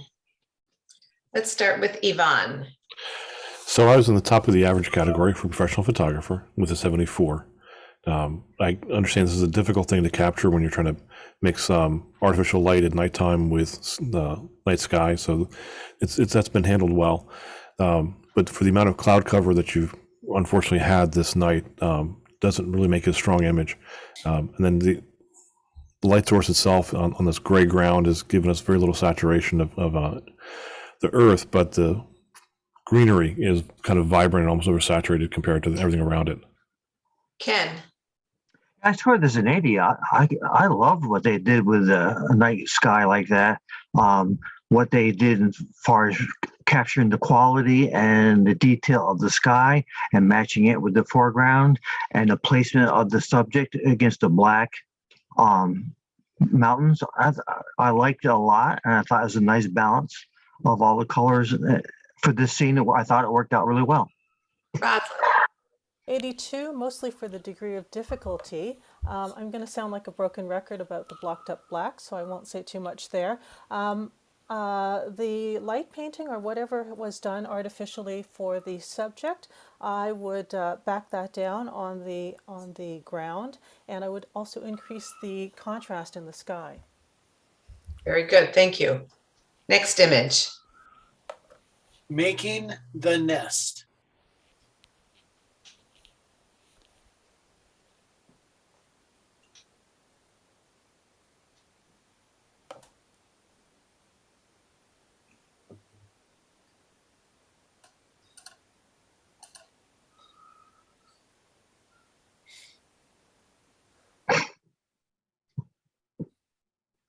'82. Let's start with Yvonne. Merit category 84. Great coming in, landing here. You can see this the stories there of the building up of the nice fresh building materials from Home Depot. The background is dropped off greatly to where it's not a distraction at all, and actually the color harmony of the marsh in the back goes great with the wings themselves of the animal. Roslyn. 84, love the composition. You've got just enough of the nest for context, and beyond that, it's been said. Ken. Yeah, I was at a 78. I thought it missed. I thought the time and day was not ideal for the lighting for the bird because that harsh shadow come right over his legs, kind of cuts the bird in half for me.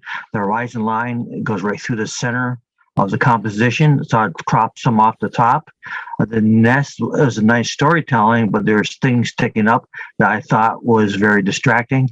And also the border around it as part of the presentation, again, does not fit in with the color key of the rest of the image.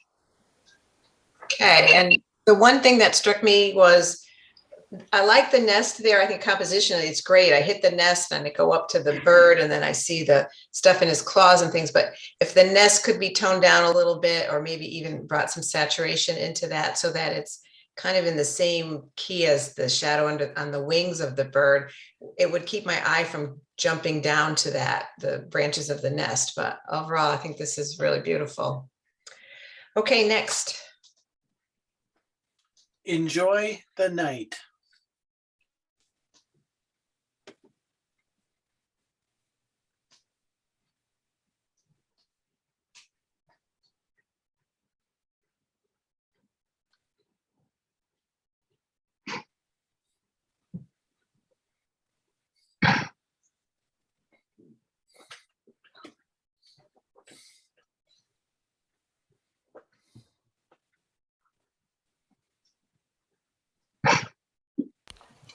79. And let's start with Rosalind. 79. Okay, you're not going to hear me talk about blocked up blacks this time. Okay, so my main difficulty in this image is the over sharpening of the sky and the color shifts, and then the land area is so extremely flat. Ken. I scored to me, I just wish I was there. I mean, just the magic of the sky that they captured, that night feeling when I'm out there. That's how I feel. Those colors coming through is what makes me feel like it is really at night. So I love the image. Yvonne. Above average 78, enjoying how the Milky Way goes from the top left corner right into this intersection of these two mounds of Earth. But as has been mentioned, the kind of patchiness of the color in the sky doesn't quite feel natural.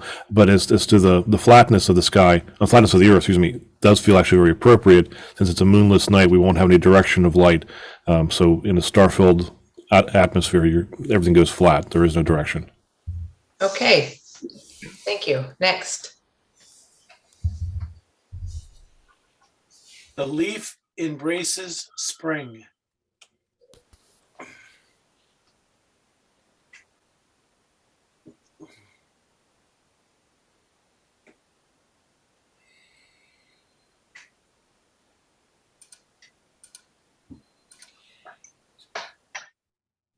'79. Let's start with Yvonne. Merit category. Love the little twist of this petal coming up. Not petal, sorry. The leaf of the flower grabbing onto the tulip, kind of almost cuddling it and encouraging it to come up and bring forth life into spring. Ken. For the 78, I enjoy the storytelling. However, the leaf is part of the title, and majority of the leaf is out of focus. So I think that it takes away from the story. Rosalind. 80. Love the composition, the gentle diagonal of the placement of the flower. I would have also enjoyed a little bit more depth of field, especially on the camera right side of the bulb. There's something unnatural feeling in how much the blur there is there. I would also tone down the camera upper right corner of the background, which is a little bit brighter green. All right. Very good. Thank you.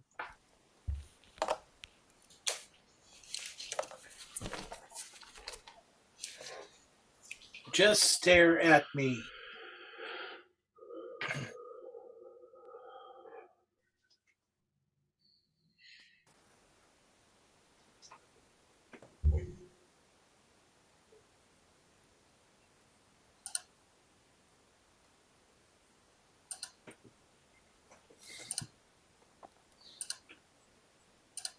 And 81. And let's start with Yvonne. I was top of the merit category with 84. Yeah, mission accomplished. I'm staring right at you. So the clouds have a nice horizontal line, which is repeated then in the layers of the earth. Tonality is there, matching from one to the other. The color is there, matching from one to the other as well. I think the happy pink sky goes great with the presentation. Rosalind. 78.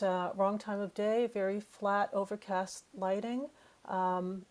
Also, I keep tilting my head to the right because of the horizontal lines in the mountains make me feel like the whole image is rotated. So I would straighten that out as well. Ken. I scored an 80. I love the feeling of it, but it's been said. Okay. Very good. Thank you. I will be watching you.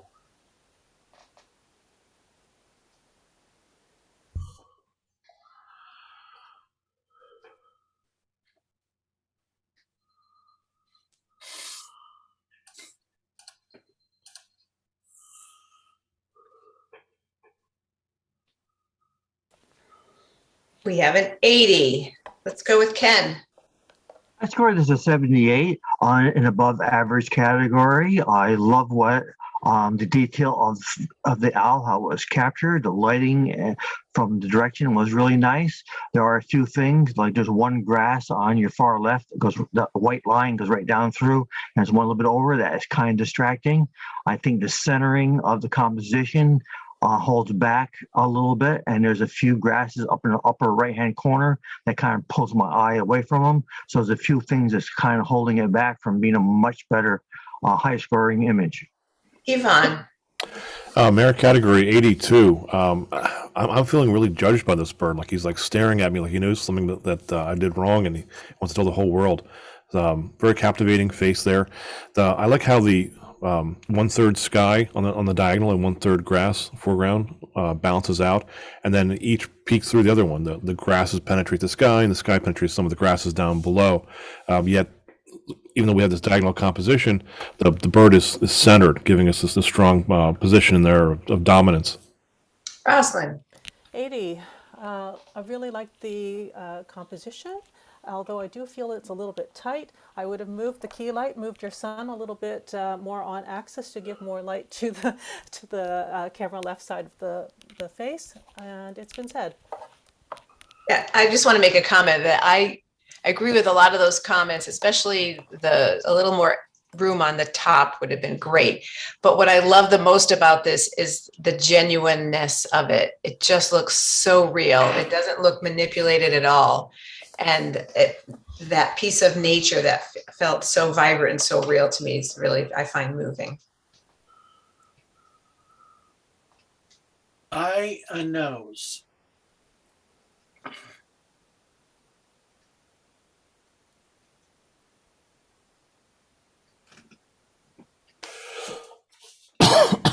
Pardon me.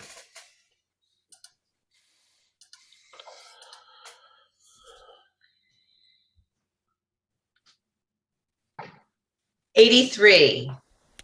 And let's go with Ken. Yes, I scored this a 78. I love the storytelling. I love the detail in the horses and the clouds and the placement of it.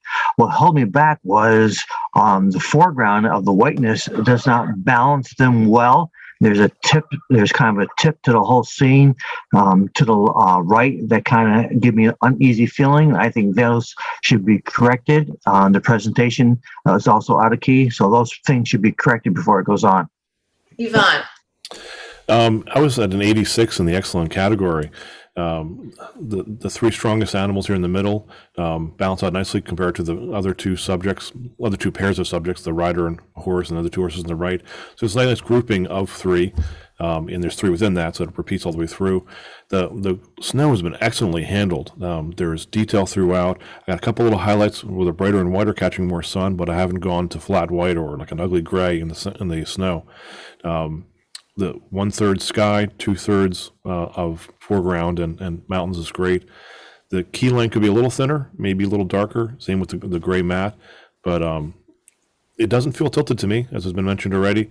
The rider looks upright. The horses feel upright in their running. Rosalind. 86. Love this capture. What I think would have improved it is the mountains in the background. I would try dehaze, possibly increase the contrast, maybe run a high pass on that as well and mask that in. And the skin tones are a little bit magenta. Apart from that, great. I do feel it's tilted. All right, good comments. Hint of color.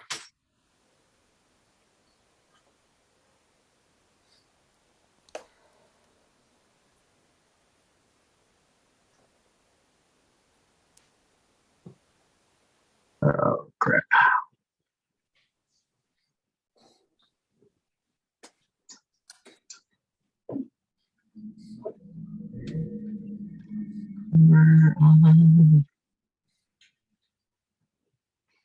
We have a 79, and let's start with Rosalind. 80. Love the capture. I think this would really benefit from some careful dodge and burn to have your eye travel through the image and follow the diagonals and the undulations. Very similar comments to the last one, increasing contrast and increasing sharpness in the far mountains. Yvonne, 78, above average category. Great location, nice folds from foreground to background of the earth. But it seems also like the saturation has been pushed up pretty high to where I'm kind of losing detail in some of the areas and kind of blocks up with just solid colors. Ken, I was at an 80. I love the capture of the story of all the colors, how it blends, and a nice depth of field brings it in. I do think again, the presentation, that brown color does not harmonize well with the other ones. And also that one bush right in the center in the bottom adds a little bit of a static feeling to the composition. Can I add one more thing? sure. I'm distracted by the cyans in the verticals of the trees in the foreground, so I would desaturate the cyan. Okay, good comment. I looked at those and I thought, well, that's pretty interesting. I wonder why they're blue like that. But hey, I think everybody's comments are really very cool on all of these, and I'm finding this category to be very interesting for makers trying to move images on to the next level. So this is a really great resource to have. Next. Open seating.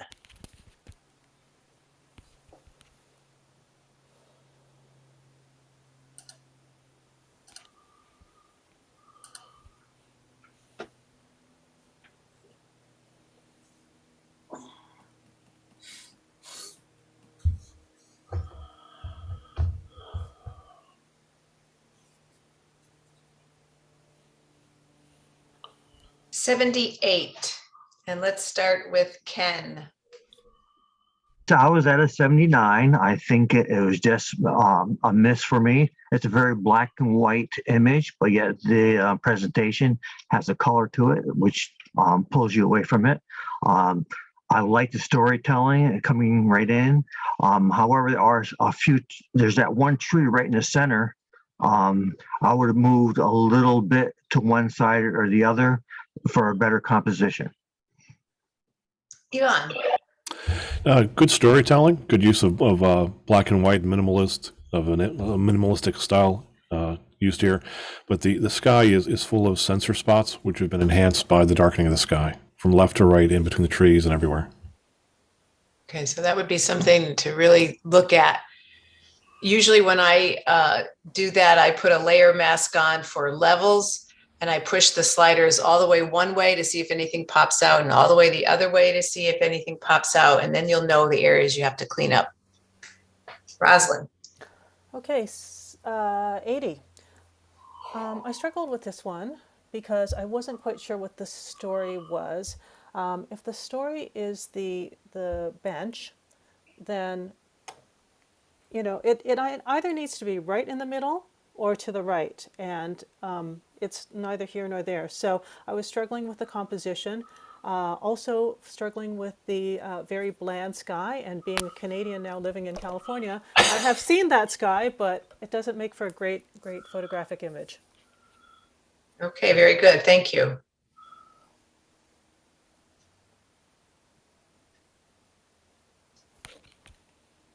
Snow day.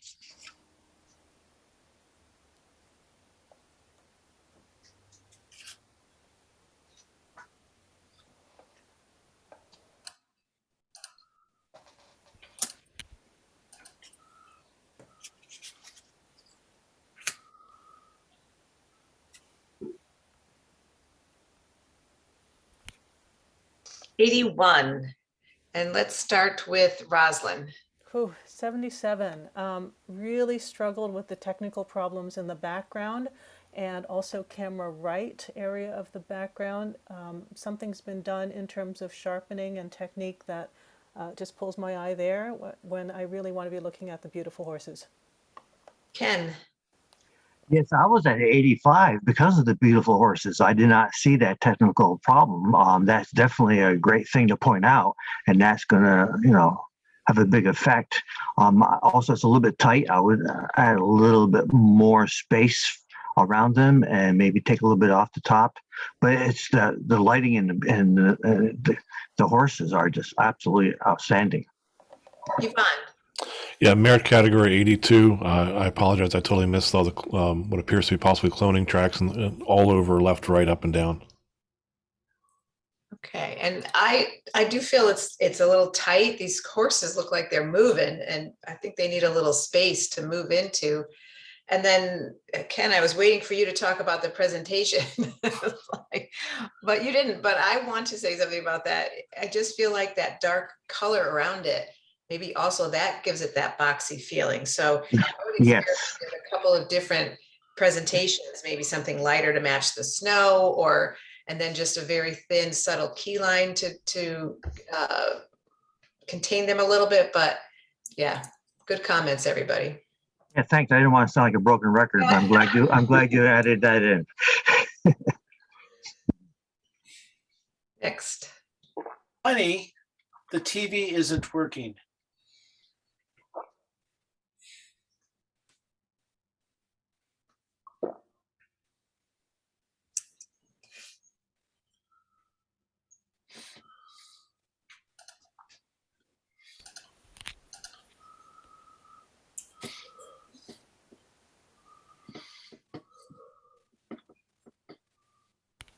'76, and let's start with Ken. I was at 78. This has so much potential and so many good things that are happening here. It's just missing. There's a lot of things in the image that's pulling me away from the story.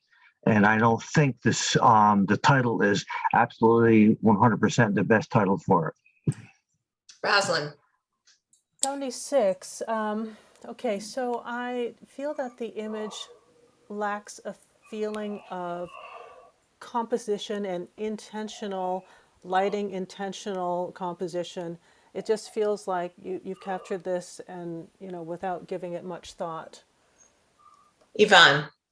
Top of the average category for professional photographer with a 74, primarily for the humor in the story. First thought was the television is the least of your troubles in this situation here. This being a found scene, it's creative.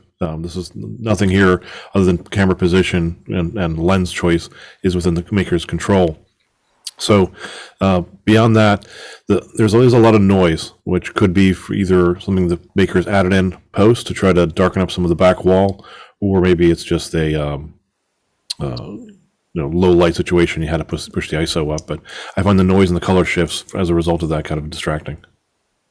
Okay, thank you.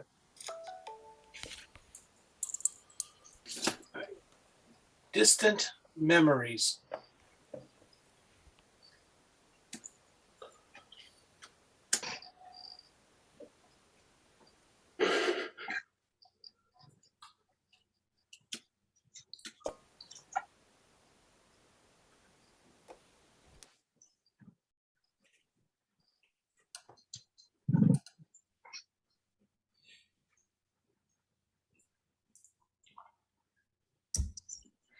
'84, and let's start with Yvonne. 85, excellent category. There's so much here to look through. I mean, for a moment there, I saw a rib cage dead center of the on a breastplate in the middle of the image, the sands. But then you explore the other parts of Earth, where you get the crunchier, texture stuff in the foreground, and the harsh, pointy peaks, and then the dark, almost abyss-like mountains in between. It's just fascinating. My eye goes left to right, up and down, and I'm having a full enjoyment of making myself work through the image to keep looking and enjoying the different parts of it. Ken. I was at 85. I really loved the image, the storytelling, the composition works out really well.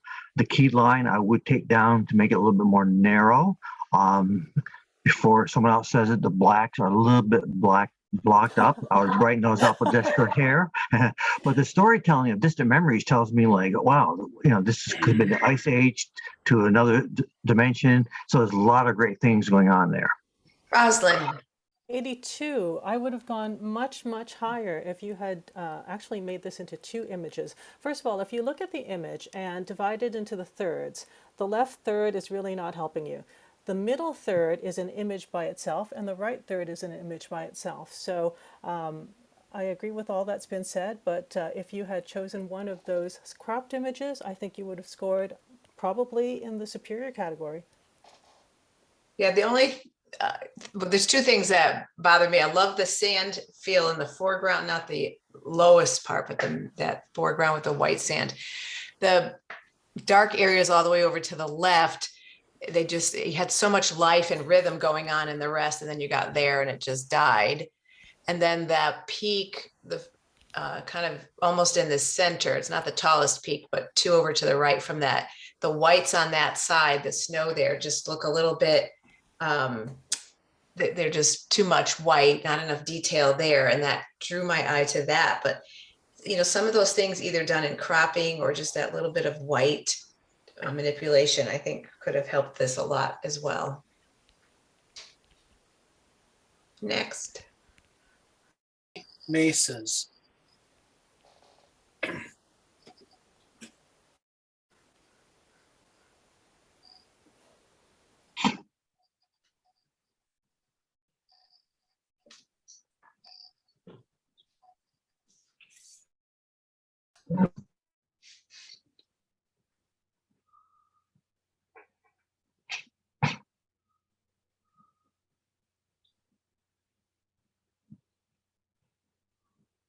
'78. Let's start with Rosalind. 79. Wanted to love this. That road down the middle is not helping. I just get stuck on the road and I keep getting pulled back to it. Also, the camera left side of the image, 1/3 of the way up, that very bright, discolored area of the ground also pulls my eye. Yvonne. Great location. Time of May is when it said in other images before may have really affected this here. I think a little bit earlier where you'd have more longer shadows across the peaks, and the sky would be a little more interesting at that point in time. But here we've picked up almost like a flatness in the valley portion as a result, and there is a lot of noise in the sky. Ken. If I scored a 78, I thought it just missed that way. I love the leading line of the road. I wish it was more to one side or the other. The mountains are absolutely gorgeous. For me, the sky is like a different place and different time. There's a big disconnect for me between the mountains and the sky. And also the title, I don't think works as far as titles. It's the title of what it is. I think you all score better if your title is what your subject is about rather than what it is. Good point. Thank you. Okay. Weatherman's Dream.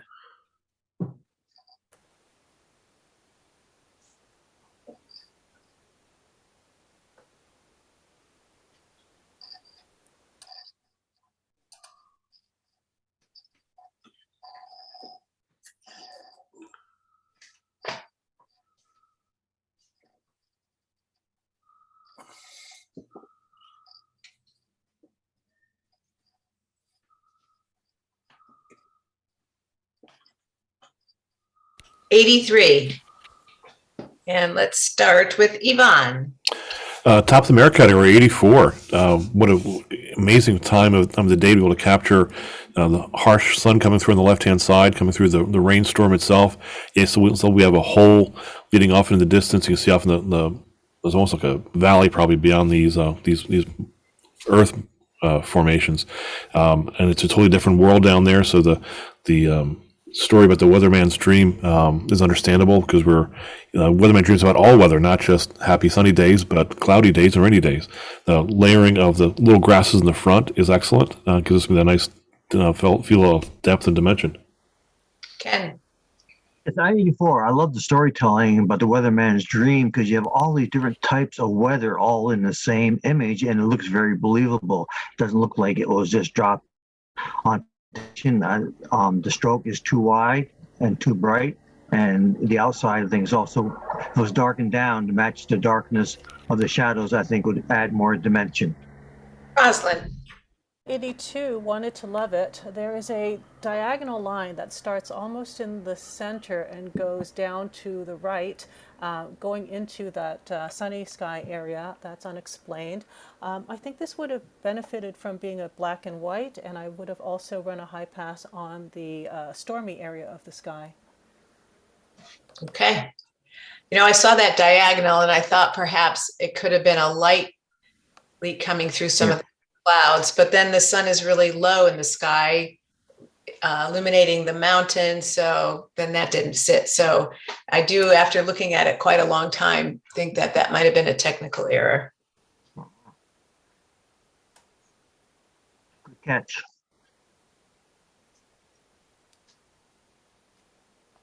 All right. Next is needs a date.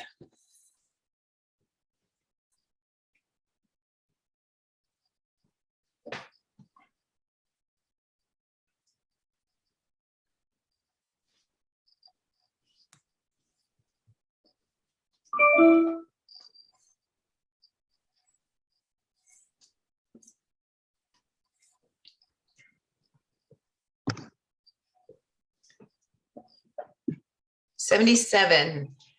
Let's start with Roslyn. 77. Okay, so bottom of the image, there's a black rectangle that looks like a mistake. It could be the table or whatever that it's on. There are a couple of spots in the center bottom of the gray background that are easily cleaned up. Depth of field problem. The petal that is closest to us in the center is out of focus. And I think that it feels very abrupt, the way the stems and the long petals end at camera bottom left corner. Ken. Yes, I scored a 77 as well, and Rosalind said it all. Yvonne. Yeah, same 78 above average category. It's been said. Okay, and the only other thing that distracts me is there looks like little hairs coming off of a couple of those petals where everything else is so clean and sharp. And so I don't know if that was just something that was missed or if it was a mistake from masking or something, but those, once you see them, you can't unsee them. So you have to be really careful about that. Okay. Alien world.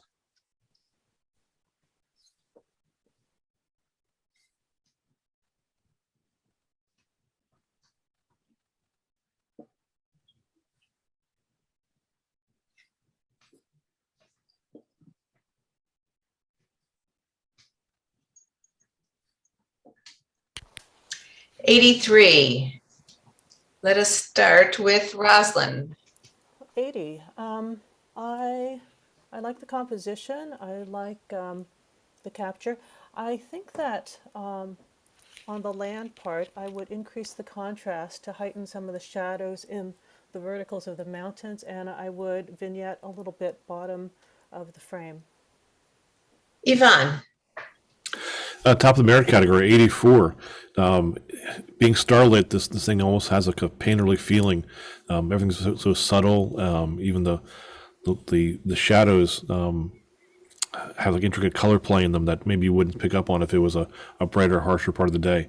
The mat itself is probably a little too bright for the situation. I know you usually comment on that, but I think this year maybe a darker mat would have helped you. Ken.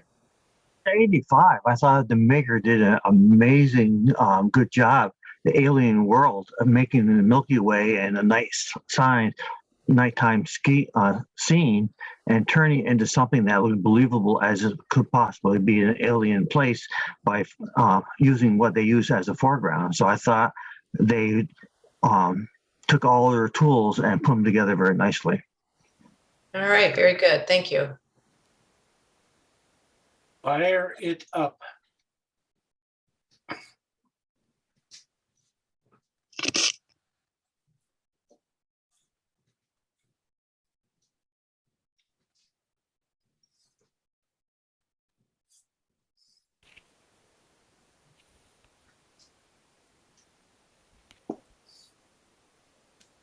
'78. Let's start with Yvonne. I was in the above average category with 77. Interesting placement of the subject in the foreground here. It gives us these two leading roads that this thing eventually will fire up with and take off going down into the path.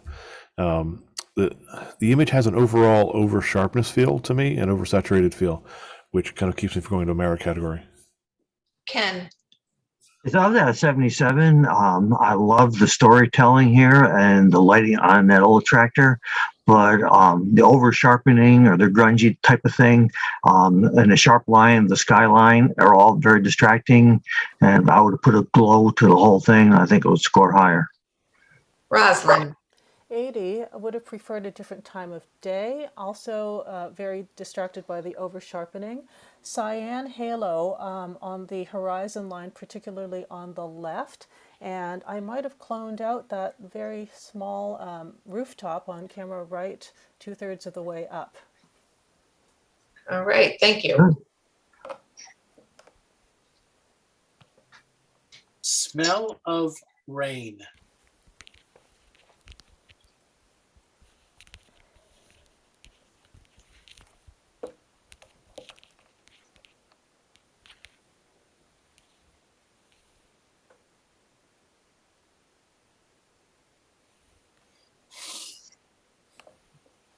'79. And let's start with Ken. I was at an 80. Great leading lines pulling me right into the valley up towards the mountain. A little bit of light coming back, kind of makes a nice story. A little road line going through there, so I thought that worked all out very well. Rosalind, 79, I would have dodged and burned in leading lines and bring my eye towards the back of the image. Also, before about selectively sharpening the mountains and increasing contrast. the mountains in the background. Yes. Yeah. Yes, sorry. Good. Okay, Yvonne. Above average category 77, the road on the bottom right hand side leading us into the frame and then taking us further into the mountains is great. It doesn't take us out of the frame. The saturation in this image as well feel kind of pushed too far to where I'm losing some detail on some of the orangey and yellowish trees on the left. All right, thank you. Free parking.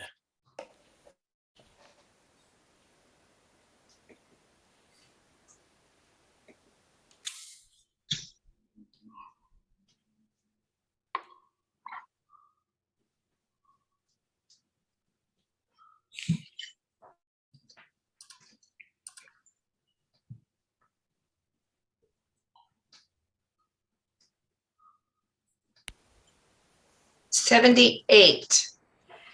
Let's start with Rosalind. 80, like the position. I'm very distracted by the purple cast on the snow. This is another image I probably would have preferred in black and white, and I would have also taken care of that one diagonal branch coming from camera left. Ken. I started at 77. Although I like the composition of where the wagon is, there's that one tree that's in the center of the wagon. It's lighter. It kind of pulls my eye right out. I would certainly darken that down, and certainly the cyan and the snow is very distracting. Yvonne. 77 above average category. Most everything's already been said, but in addition to that, the footsteps on the right hand side of the cart are a bit of a distraction. And the only other thing I would add, I get drawn into this cyany magenta cast on the bottom left in the snow and a couple of twigs coming out of there. I almost wonder what it would look like if it was cropped up till maybe an inch or two, or not in the presentation, but just a little bit from below the wheels. And then over on the left, there's like a tree trunk or some sort of a pipe sticking up out of the ground that draws me there. I don't particularly mind that diagonal tree. That looks just like a piece of nature, but that cut off trunk bothers me a little bit there. Yeah, the rest has been said.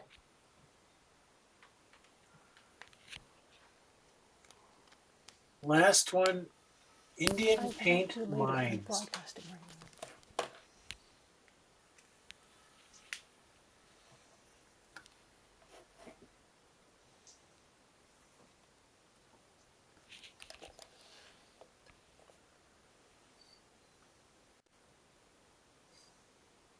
Oh shit, you need to leave, you're messing up my.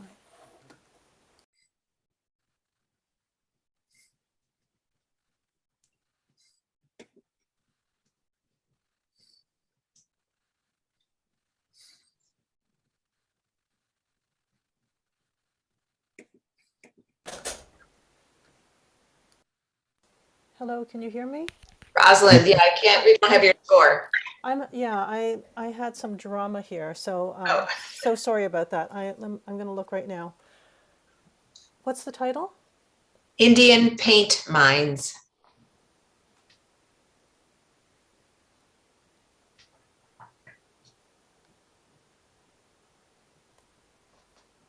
$79. And Rosalind, let's have you go first. 84. I really love the colors, and in this case, the color shifts are working to your benefit. I enjoy the composition. It doesn't feel too tight to me. I like the direction of light. Enjoy this image. Ken, At 76, again, the presentation, the yellow stroke is too bright and too wide. I'd like to see the clouds a little bit darkened down, and the beauty of the whole scene is really, really nice. I really enjoy that a lot. Yvonne. Above average category, 78. I'm drawn right into the center yellow area, which is great. That's because that's where the mines go into. The yellow keystroke is thick, but it is effective because it's drawing me into the middle area.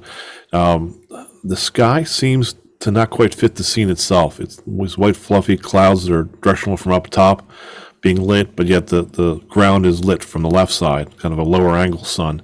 I think maybe just consider cropping out the entire sky altogether. Just take that left-hand roadside and just draw a straight line across, and let me just enjoy all the textures and folds here that you have in front of us. Yeah, so in my mind's eye, when I take the sky out, even though I love all the colors and the things of the mountains, I lose perspective. Like I don't have a sense of place. So I felt like it needed a sky. I'm not sure what sky, because you have all this beautiful saturation and light direction and color on the bottom half. And then you get up towards that top horizon and it just loses its saturation, kind of has a muddy feel. So if there's a way to fix that, I think that'd be great. The key line is a total wrong color. I don't see that color anywhere in there. So I would choose a color has at least some relation to something in the image. But this image has so much potential. I would just keep working it until you can get it to where those distracting elements are gone. Can I add to that? Yeah, absolutely. So you can take this in another direction, completely take out the sky and clone out that winding road on the left side and make it an abstract. So if you go that way, you can play around with black and white versus color as well. That's an idea. These are all great ideas. I think the maker should have a lot to work with, trying to figure out what they like the best. Good thoughts.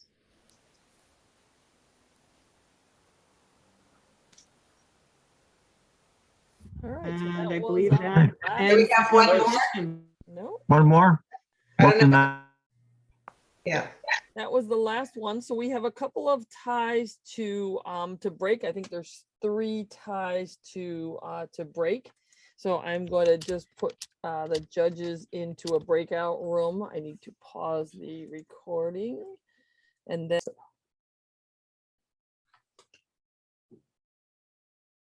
Okay. This is A Tranquil Harbor. We're only seeing the lower portion of your Lightroom. Okay, let's see if we can make the upper portion come up. Did it work? No. Okay, see, I'm relatively new with this, so, bear with me. No worries. We're here. Dealing with a spaz. Okay. can you see where my cursor is moving around? No. That's the top No. of my screen. Okay, this is Yeah, this I can where you see it. see? Okay. Yep, that's where you are. I think that somewhere when you go to share your screen, it gives you an option to pick which portion is to share, entire screen or just a certain panel. Right. Okay, so I'll stop sharing and I'll start again. Can you click on that to make it bigger? I did click on it, and which is how you got what you got. Oh, that's weird. Now, guys, I know. Ugh, sorry, I'm having one of those days. No, don't worry about it. We're all good. Okay. we're- Okay. Okay, now we're back on at least the proper screen. Let me see yeah, if I we can gotta kind of, share. it doesn't want to share. It says no. Hey, you know, What a stingy computer. I know. Darn it. Yeah. The other day I threatened to give it some vertical therapy. There you So, go. no. Marietta, did you get that note from Ken? I did. Thank you. Okay, share screen. Who can share? All participants. Who can start sharing when someone else is sharing? Only the host. Yeah, yeah, yeah. Okay. So we're going to say share screen. Now it gave me, we're going to walk through this. It gave me a bunch of things. Yes. Yes. Okay. And we Just- want to look at Lightroom Classic. Yes. Yeah. There we Oh. go. Yeah. There we go. Okay. Okay. I had just clicked on the strip instead of this. Okay. Not a This is a problem. tranquil harbor. Would it be okay if you made the strip smaller and took care of the side panels? You sure Yeah. my skill set's up to that? Sure. Take your mouse to the left, and you'll see a left hand pointing arrow. Keep going a little bit more left. Down, down, down, down, below, down, down down, below. down, and up. What's the hair? Do you see? Do you see the black strip on the left hand side? There's a yellow. There's a gray triangle pointing left.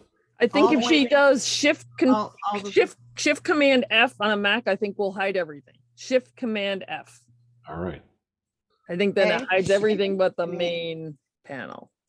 Shift command F. At which F? F. The letter F. Oh, the letter F. How many F's does Everybody a Mac happy now? have? Thank you. You're welcome. Sorry. No, you're doing great. No worries, Joyce. So this is for critique.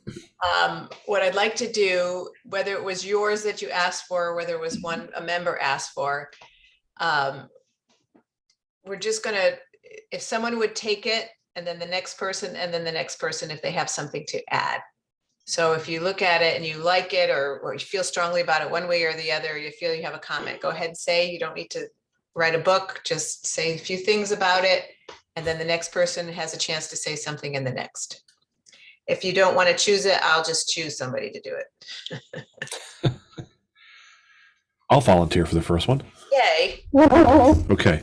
So it's an interesting location, but we have so much foreground and sky that we've really lost the most interesting part of it, which is the lighthouse and then the three little houses next to it, which I'm sure are worth more than I will ever in an entire lifetime. But just focus on that part of the scene and you have a much more impactful image. So if it doesn't add to the image after you crop something out, if you're not like, oh, I really missed that big open sky, then, bring it back. But otherwise, if you don't miss it, leave it out. Okay. Anybody else?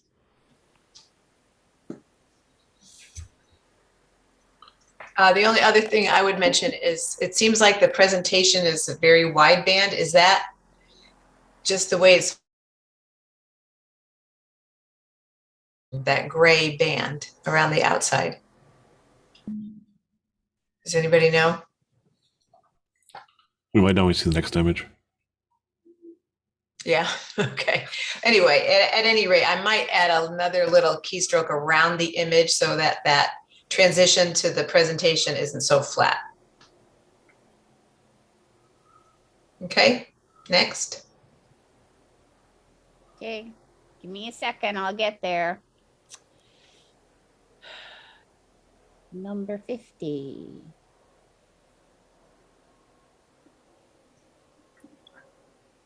Come on. Shift, Command, F. Nope. Click on the, Hang on. Let me. there we go. Okay. Shift, then- Command, F. Yep. I can learn. It just takes a second. Okay, Very good.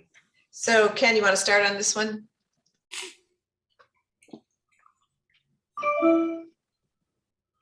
Is Ken there? Are you muted, Ken? He's muted.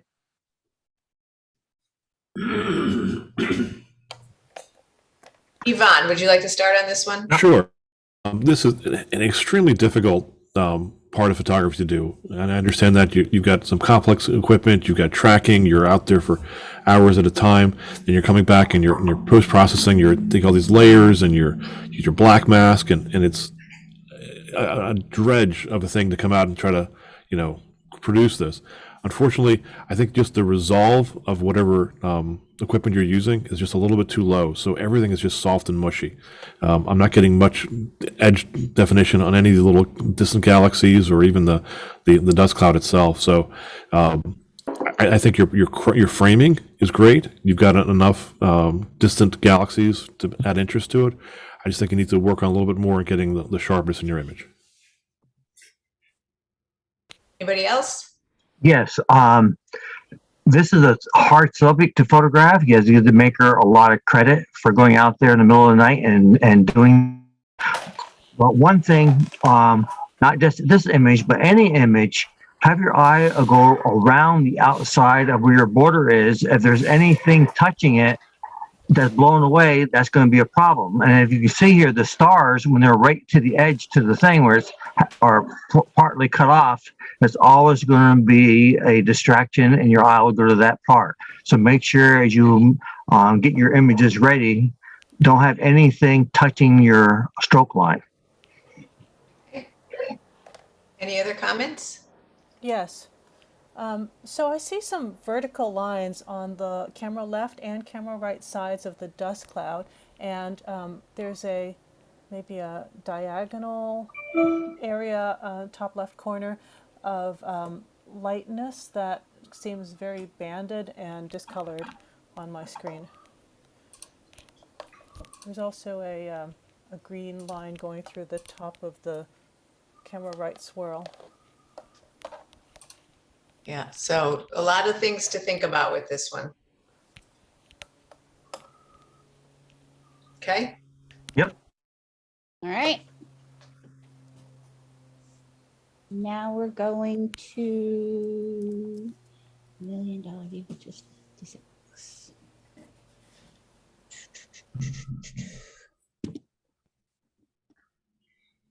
Come on. Here you go. okay, who wants to start? This one scored an 82, just so you know. I believe we discussed this one already. Yeah, not yeah. Maybe a challenge, but they want more of a critique on it. Oh, okay. Yeah, can I say something here? Yeah, absolutely. Yeah, again, the stroke, I think, is too wide. It kind of pulls you around, it bullseyes the whole thing. That comes right down. If it was mine, I would probably make a copy and transform it and stretch it up a bit because it's so condensed information in there. Stretching it out, I can enjoy it a little bit more. I would darken, doing some burning and dodging. A lot of places where so you can control your eye through the scene a lot better. I would, lighten up some of the highlights, add to that dimension that way, even in the clouds, like sharpening up some of the mountains away in the far foreground. So there's several things you can do to this that I think will help it even a little bit more. Okay, any other comments? Okay, Ready?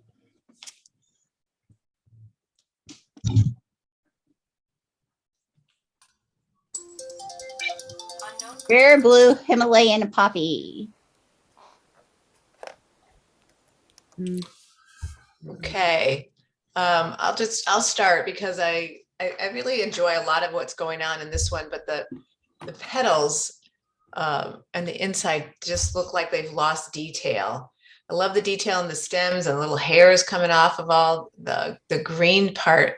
And then the middle of the flower where the oranges and the pistil and the stamen and whatever those pieces are great, but then the petals look a little soft to me on that inside. Wish there was some texture there. Anybody Yes. else? Also, again, on the title, is the Himalayan, whatever, you're identifying what it is. But the title was like a bow to nature. So it tells more about what the story is. It brings the judges in more, and I think you always get a better score by having to bring in emotional feeling. On the stem coming up, I would make it so it has more of a direction light. You see a little bit light, a little bit dark, but there's no definite direction of lighting on that stem. So that can be easily corrected. And even inside the petals, either some low light and dark, that can be easily controlled. I would maybe even crop a little bit off the top, because I think it's a little bit too centered. And also may consider flipping the image so your eye comes into the flower, then coming in from the left. If your eye comes in from the left, it's going to be more pleasing to look at. Here, you're forcing your eye to come into the right. The background itself is actually very interesting, which is kind of drawing me away from the flower and keep looking at all the different swirls and patterns. So maybe just tone down some of the highlights in the background. I feel there's a mismatch between the background and the subject. The background feels, blurred out and painterly, whereas areas of the subject are very photographic and sharp, and others are blurry or painterly as well. All right, very good. Okay. Our next one is one that a judge requested. Come on.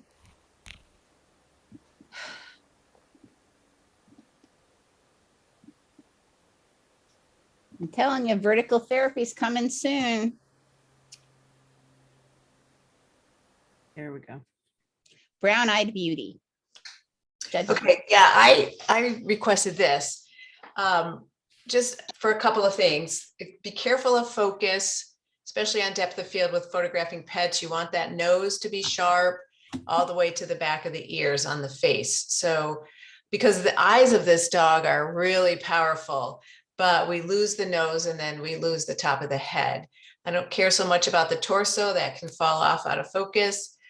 I would take the collar off, or I would clone it out of some sort, because that to me is distracting, and that deep saturation of green on the collar is pulling my eye down there. And then, but really what struck me about this is like, oh, this dog is so powerful looking, but he gets lost in that environment because the mottled tones of the, looks like fall leaves back there match the mottled tones of his fur. And so he just becomes part of the scene as opposed to the main character of the scene. So there's a few things to think about, when choosing the subject and choosing how to photograph it. Anybody What's else? that? No? Okay. All right. Our next one is a request. 102. Was this Night the one? No, Ken? no, the one above it, 102. Okay. Okay, 1 minute. 102, number 102. Oh, okay. That Gotcha. one. Okay, that's fine. That's urban fashion, no problem. Yes, this is the one I brought back. There's just so many great things going here, but yet it's missing. I mean, if you heard the other judges, they're saying how the posing was here, there. And this is the type of thing where it's a fine line between a portrait and fashion. What is it? Is it one thing or another? It does make a difference. But this is I know as a maker, if I enter this in, I go, wow, they're so beautiful. I love it. I love it. There's so many good things with it. But there's a couple little things that could be changed, but yet the things I'm thinking about changing, I see all the time in catalogs, like the hand shooting straight on. There might be a reason for that if it was a fashion shoot. But as a portrait, that is not correct. So that when you enter an image, you have to make sure that the judges that are looking at it understand what you're trying to bring forth. There's little things like the horizon line right down to the middle. Then you get a lot of straight lines going up and down. The arms, her right arms, forearm is just straight up and down. So there's a lot of up and down lines, and the leg is up and down. In a portrait, all those are not helpful. You also want diagonal lines rather than vertical or horizontal lines. So triangles, like the one arm is making a nice triangle, but yet how it pulls up and having her elbow go backwards, it foreshortens her arm and also catches the light, as one person pointed out. There's so much potential here yet, but there's so many things that are missing.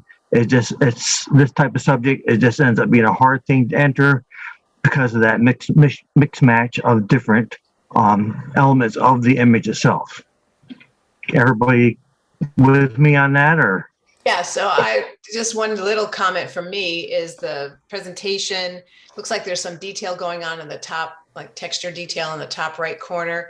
And the rest of it all seems kind of dark to me. I would have you have so much texture inside the image. I wouldn't have put texture in the matte on the other side. And then compositionally, I feel like it's so crowded. I wish she had more headroom. I wish she had more room to the right of her, actually, where she's facing, even though her head is facing to the left. I think if she had some more openness to the right, she wouldn't look so crowded. Can I add something? Certainly. So my genre is fashion portraiture. So I straddle the line between fashion and portrait all the time. So I want to tell you that I think your choice of lens is not optimal because we are getting distortion. The feet are larger than her head because the feet are closer to the camera. So I would choose a longer lens, like an 85 or so. Also, I find that the brick wall, camera right, is very distracting. So you could you could burn that down. You can desaturate it just to bring the eye more to the subject. Perfect. Very good. Okay. Now we go to Nightline.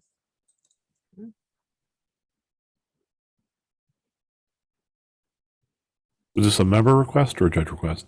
Actually, this one wasn't requested. Oh, Can I okay. just say something about that? Sure. That 1 foot coming straight to the camera makes the leg very foreshortened, and it's also quite blurry. So I would change the pose so that that's not happening. So the blue highlight on the chrome is the only blue in the photograph. So that you're making, and there's a couple of blue dots in the background. So that ends up being a factor in the composition that has no sense, has no helping of the picture at all. The only nice thing about the picture, or the nicest thing about the picture, is probably just the top third of the girl. She's beautiful, and the lines, the lights, all that's working out well for you. The rest of it pulls away from the you like the red stripes in there like that. Whenever you have red in the photograph, a little red can give you life, but too much red is going to always bring your eye. Your eye is going to go to red and light things the most. So you have to be careful for those. Okay, very good. Okay.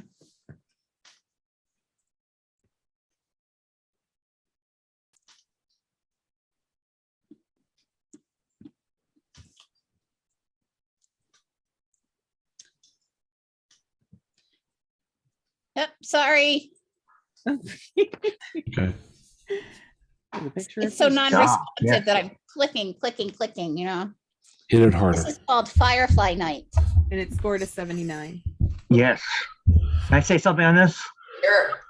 Yes, I love this. I mean, the color harmony here with this, the blue and the yellow is very strong. So that part of it, you nailed it really good.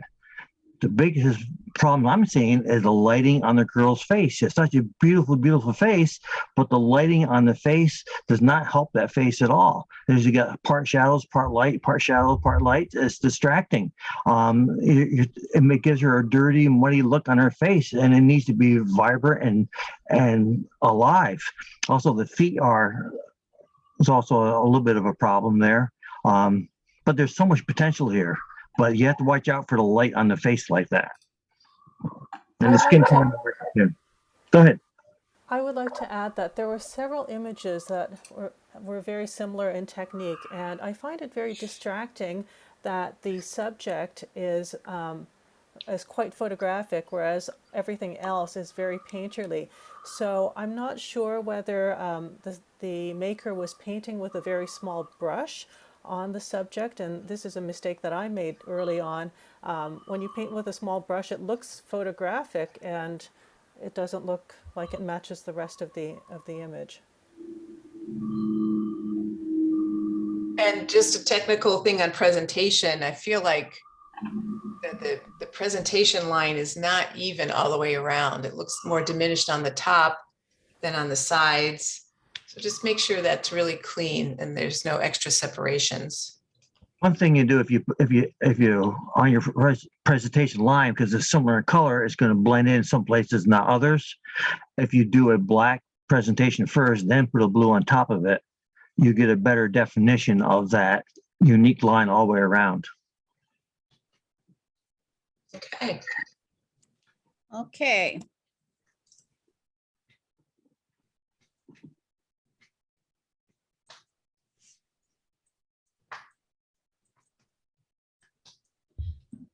Yeah, someday you'll come up. I'm sure we will. No, sorry, wrong thing. One day my prince will come. Yeah, someday I'll get a new computer. That's all. This is the one that I requested for comment. Just an absolutely beautiful subject. I'm guessing it's like a quinceañera or a prom, maybe. I like how I'm pointing with my mouse and you can't see it, but I like how the leading lines of the dress brings right up to her face. Her face is almost quite dead centered. It's got this kind of modern style with the Instagram look of like the lights that are coming from the top, which looks a little placed on there, but it's what the kids like, and so you're suiting the subject matter that way, so it's okay. The foreground framing of the plants in front is good because it gives us a sense of depth, but I feel the ones on the right-hand side here are just a little bit too much. They're in size and kind of creeping in on her a little bit too much. So maybe if by chance they were added in after in post, kind of make them a little smaller, a little less bright. And then on the right-hand side here as well, we have some wooden structure, metal structure, can't quite tell what that is, which doesn't quite harmonize with some beautiful environmental scene. So remove all that landscaping, man-made stuff out of there. But very, very beautiful lighting. In the future, if you can, in these kind of situations, try to bend the elbow a bit more to give us more bend to it, and kind of bring out the far left-hand shoulder. That we were kind of looking across her body more instead of just into this one arm. Because when you have a lot of, she's a tiny girl, so she has a tiny arm, but when you have a lot of skin like that, it can distract away from the face. Two really minor things. Flowers on the camera right are so disproportionate with the rest of the image. I would just frame it so that those are not there. Also, 2 inches down from the top on the right side, there is a diagonal orange line that is unexplained. Yeah, I would make a comment on the posing. That arm, to me, if the maker had opened up the arm and let that foreground arm drape over to the left side, camera left, and just follow the diagonal of the dress, and you could even put one on the front, on the other side, follow the diagonal of the dress, it would open her up so much. But right now her hair is crossing her chin, her arm is crossing her body, and that just all closes her up quite a bit.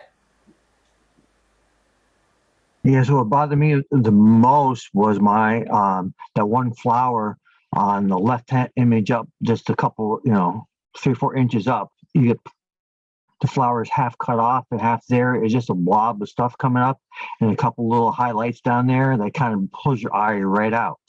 Um, which is right across from where that bench is. So down the bottom, there's two things pulling you out of it. I would even go in behind her hair and make sure that those flowers that's closer to the hair was even taken out or darkened in. So that's a nice separation. So it doesn't look like they're growing out of her head. Okay, a lot of good comments. Thank you. Alright. 1 second, I have to record something here. Okay. And now we're going to number 152. Yay. And 152. Mutual aid. So this is in reportage. And Oh, what did you yes. score? As far as exposure of all the reportage, this is probably one Score of was the 78. I'm sorry, score was Okay. 78. Isn't that what you just asked me? Yes. Yeah, go ahead, Ted. I love the exposure and I love the saturation that was captured here. A lot of in reportage, you see a lot of times your exposure is way off. And this was a hard thing to nail exposure, and I thought they did that very well. However, I think the camera angle was not ideal. I would have got up and maybe shot a little bit lower to eliminate some of the power lines and make so that your subject was not so centered. So you still have, even though you're repertoire, you still should be in control of composition. So your leading line comes in, and it's a nice flowing composition. Here, you with a yellow hoses, you really had a good opportunity to come back and tilt down and have those yellow lines part of your composition and lead you into the composition really, really well. And here you just kind of cut them off. So I thought you missed out in composition, which was the biggest problem holding it back from the mirror. Any other thoughts? Okay. Just for me, just a little technical. Oh no, this is reportage. We're not changing anything. Okay, Right. never mind. I'm, s- Never mind. wait, I'm sorry. Yes, I sorry, go had ahead. I had some comments, but I was muted. I apologize. So as far as reportage goes, this is probably one of the best examples we had today, where you have the complete story. So we have all the actors are, from the shift commander and the fire and all that, and we can even see where we're at. So we have the sign in. I mean, a little bit, if the maker had stepped to the left and the fire truck blocked that sign, we lose that part of the story. Informative wise, everything is there we need for the story. And then the comments was already made on the removing the power lines by positioning, but it still can be cropped out. And I think you still have enough of the fire to know that that's smoke being put out, from the fire people. So can I ask a question? Sure. This happens to be mine. Okay. And so if I crop those power lines out, would that pole standing there be an issue? You can leave the pole as part of the cropped out as well. If you just got the back of the fire truck in, I think you gotcha. have enough Okay. image left. Okay, gotcha. And I think if you're pushing this out to PPA, PPA's rules might be a little bit different from what your rules are. It sounded like you guys had very little control. I believe you can adjust things like density and dodge and burn. You just can't Right. like clone out things. Right. Yes, dodge and burn is acceptable at PPA, but not here. Yep. All right. I don't know if I would crop it so too tight though, because then you No, get really boxy. Yeah, I've that's got part, and a couple that is part of the story too. But you just don't want it so dominant. That's all. Thank you so much. Okay, on we go.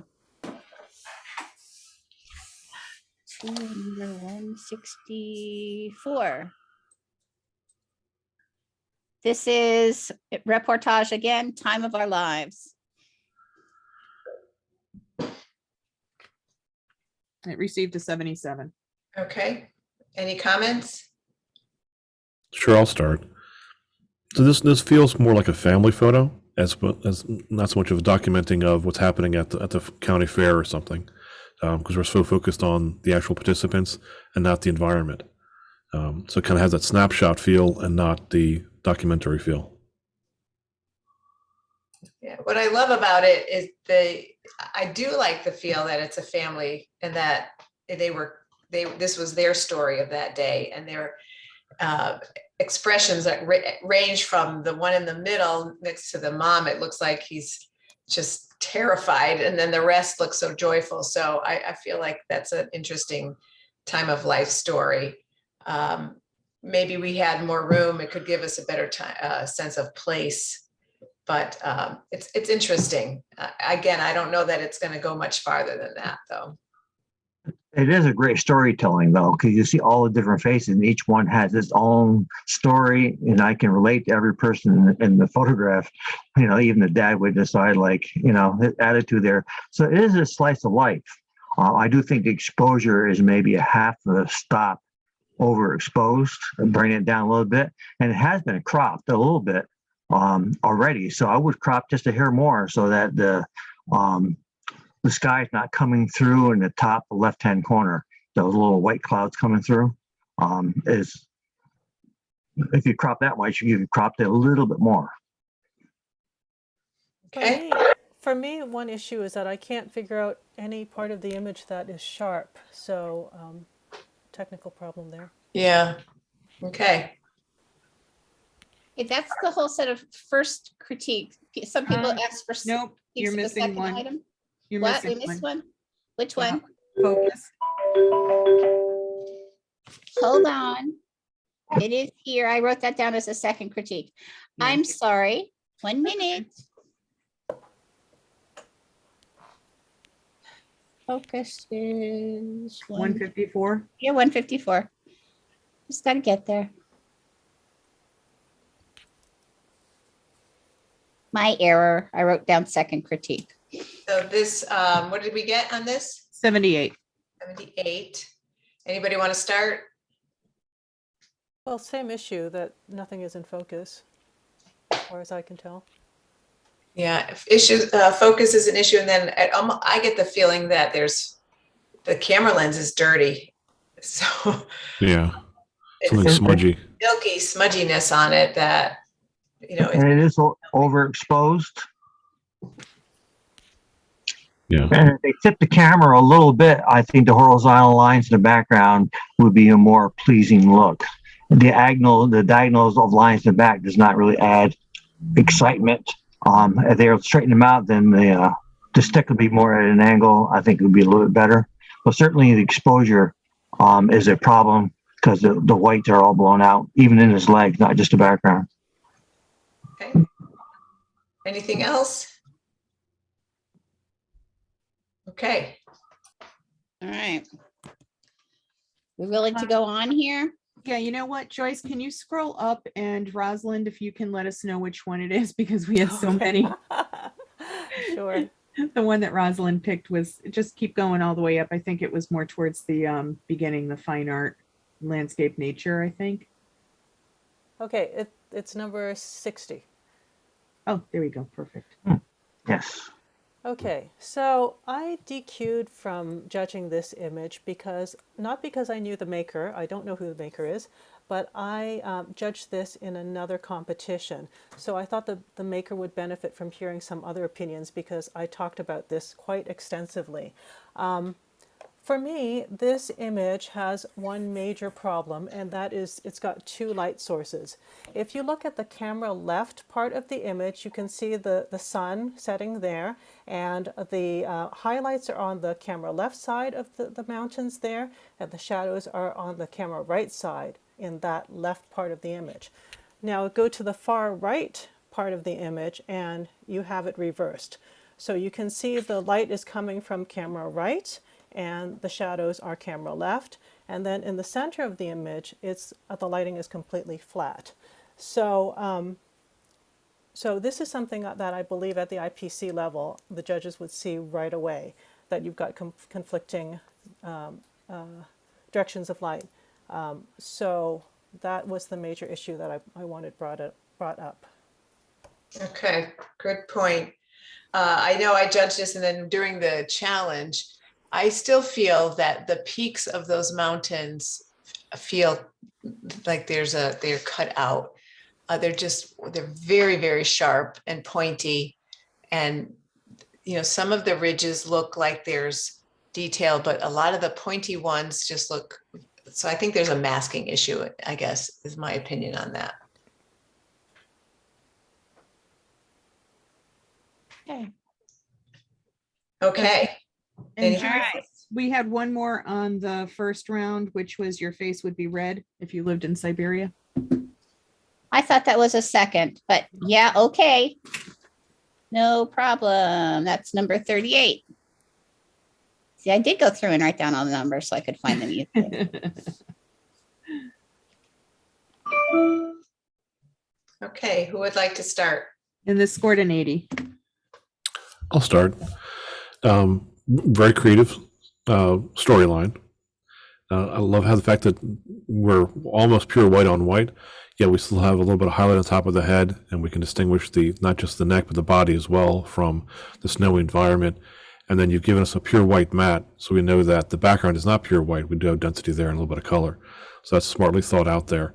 We're getting both eyes. The angle of the beak coming across the body is a good moment to snap that frame, because now we've got a bit of a head tilt that makes it more interesting. Okay, anybody else?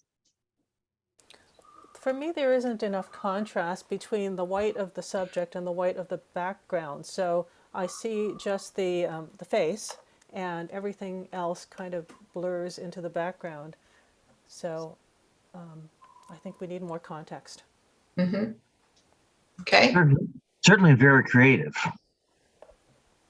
That unique way of looking at a everyday type of subject. The maker really did a good job of showing me something totally different from an ordinary subject. okay. Okay. Now we'll go back through and pull out some of the second requests. I'm going to start from the bottom and go up. How's that? Because we usually wind up going the other direction.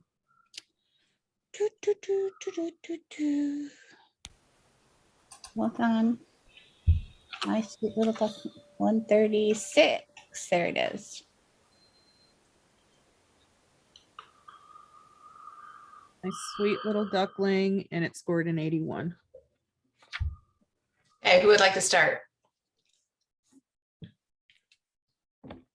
I would crop off the right-hand side a little bit so that the girl is not so centered.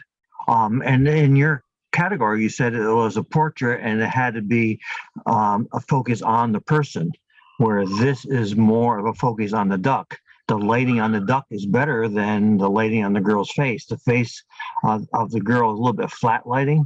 So I like to see better lighting on the girl as a portrait. And cropped a little bit so there's a little bit not so centered. Okay. Anybody else? Skin tones, again, are a problem. What I would do is I would take the brush and I would sample one of the skin tones that you like and paint in color mode over the areas of the skin. Also, where the leg is going into the water, the part that's underwater looks confusing. So that needs to be refined as well. All right.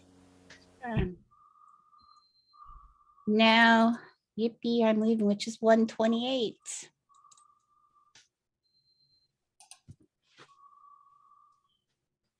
I'll take this one.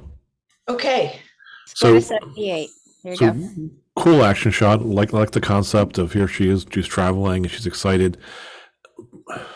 Where she is on the top of the frame though, it's very tight on the both hands really.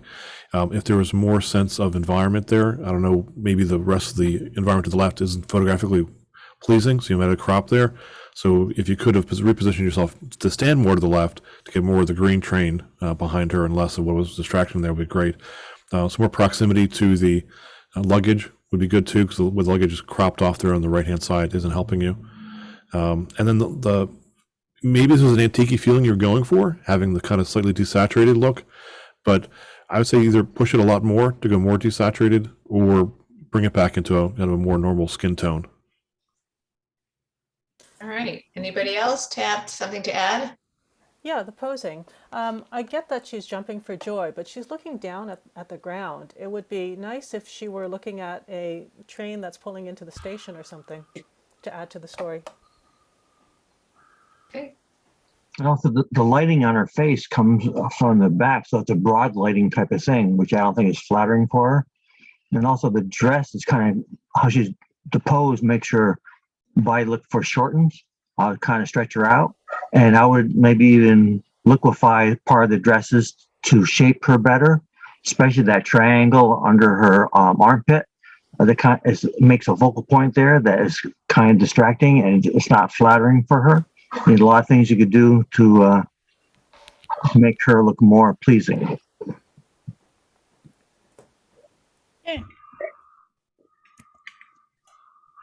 All right, now we're going to go do another portrait general, and it is number 118, Study in Red. What's the title? Study in In red. red. score. 74. Thank you. I can, I'll take I can this. start. Okay, good. Well, Rosalind, go ahead, and then Yvonne. All right, so the main problem here is the direction of light. It looks like it could be either from a reflector or from reflecting off a dark floor, sorry, a bright floor. So you're getting basically monster light where the direction of light is coming upwards towards the face, and that's not generally considered pleasing in portrait. Yvonne? Sure. So in addition to that, the amount of light falling on her lit cheek is very harsh. So a prettier diffused light that wasn't as intense would be good for this. And you're saying the title is Pretty in Red, Study in Red, but you've desaturated and we kind of give us these pinkish and mauvish colors. So consider that as part of your intent there. And if you look in the background on the right-hand side, there's some distracting objects there on the shelf. So framing during capture, look, foreground, middle ground, background, and look for objects that later on you will either have to post remove, just remove them now by repositioning yourself or having somebody take it off the shelf. Okay, very good. Presentation is also lacking. Your eye just goes to that bright border all the way around. It takes away from her. But certainly your title does not fit the subject because there is no red in the photograph.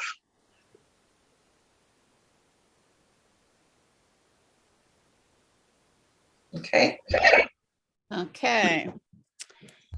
And now we will look at another, this is Fine Arts Illustrative Commercial, number 74.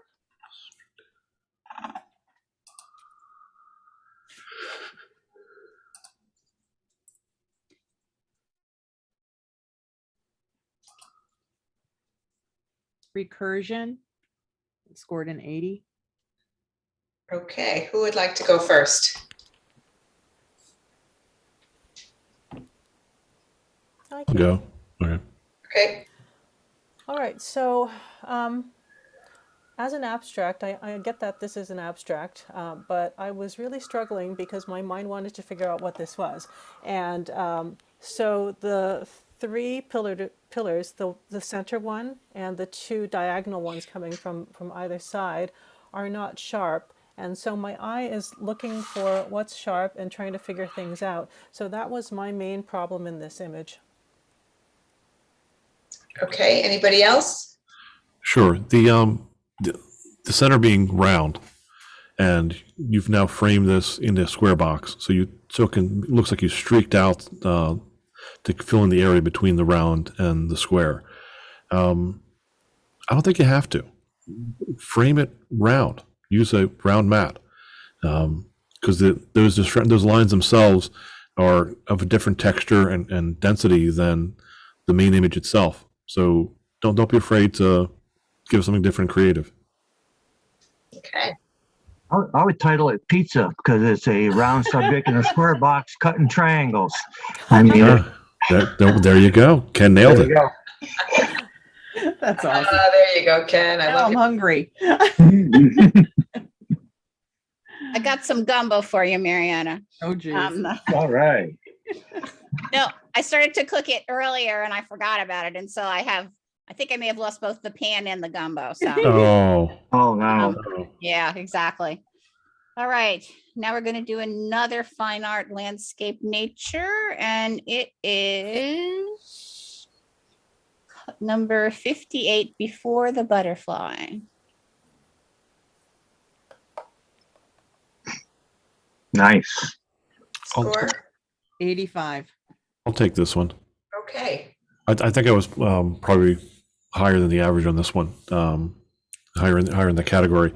So you've got a lot of great things going on here, right? But I like the little things that you get to discover as you go through there. So not only is this caterpillar coming forward into this little dewy spot, but he got a little bit of moisture stuck between his belly and the stem. And even to the right of that, there's some more of that moisture. So these little cool things that I get to enjoy in the image that keeps me engaged. It isn't like I just look at it and go, okay, caterpillar, and I'm done. There's more to it. Yeah, it's a simplistic image. There's not much to it, but there's a lot inside of it. So that's great for an impact thing. It's got an impact that keeps growing on you. Nice. Anybody else? Yeah, well, go ahead if you want. Okay, my main problem with this is that the back half of the animal is slightly overexposed and the front half could benefit from more exposure. So basically thinking to balance that out would be a benefit. Or even have a little more light on the face. Yeah. Okay. Ken.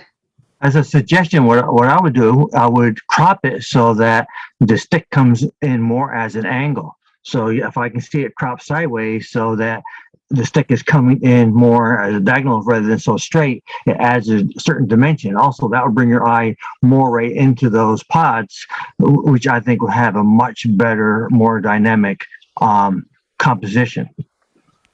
Okay. Good points. All right. Okay. Now we're going to do number 44, which is typical siblings. And this was in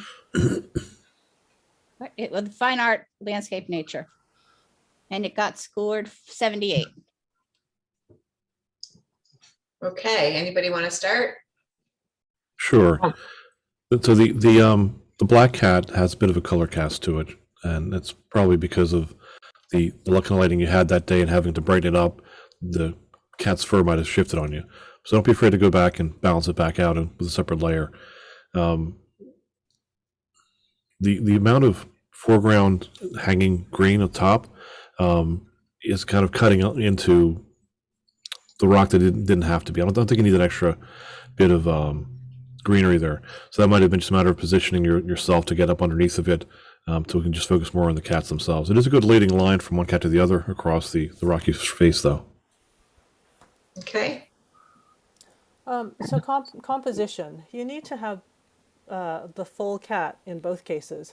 The camera right cat is missing a piece of his tail and the camera left cat is missing half of his body. So I would back up and get them both all the way in.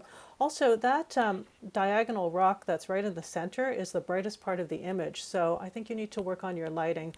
The black cat needs more light for sure. All right. Very good. Yes, Okay. And I think The this is our highlights and last- all the rocks are a problem.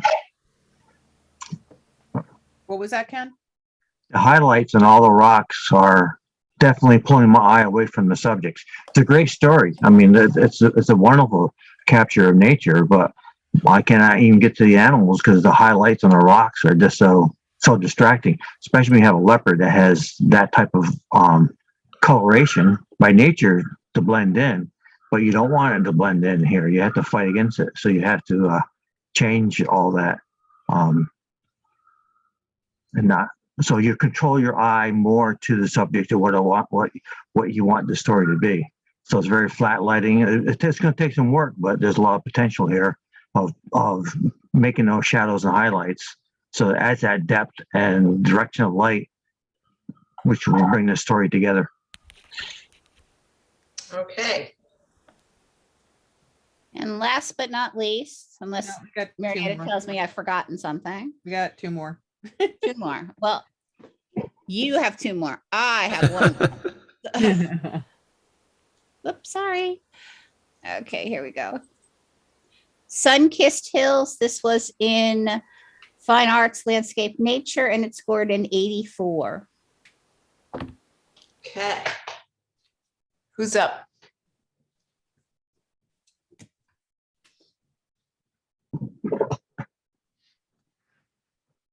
I'll take it. Okay. So, love how we have the hint of the light source on the left hand side, but again, it's not there to where it's going to blow out that portion of the sky. You've given us a good framing of the foreground grasses. They're nice and crisp, beautiful reflection. It kind of hints at maybe either a very calm day or a little bit longer exposure to let the water kind of glass over, giving us a nice, interesting reflection. The texture of the far hills is nice compared to the contrasty pines and green things here in the front. And then just the color of the sky is beautiful. So it's a great time of day to photograph.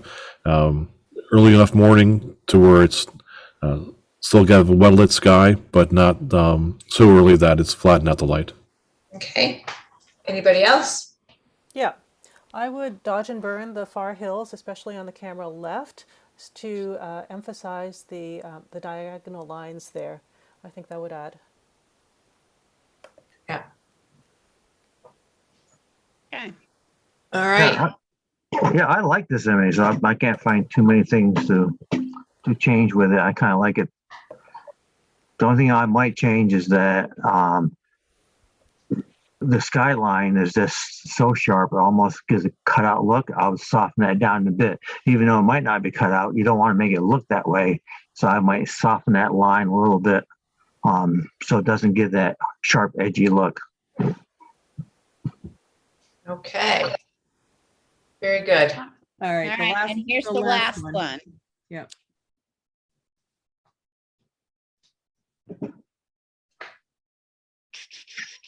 It's if there are many thorns in your life, it is because you are a rose, and it got 79. Okay.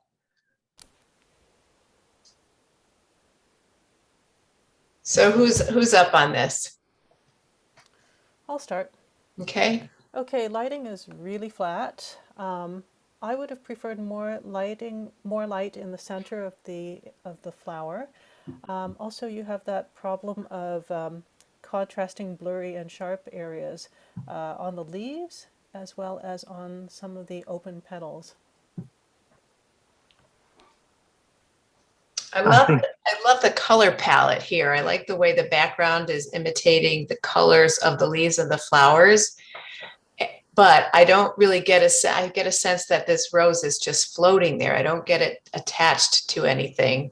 And I think that's probably a function of this. It looks almost like a blur vignette somewhere on the bottom, and that it becomes very distracting.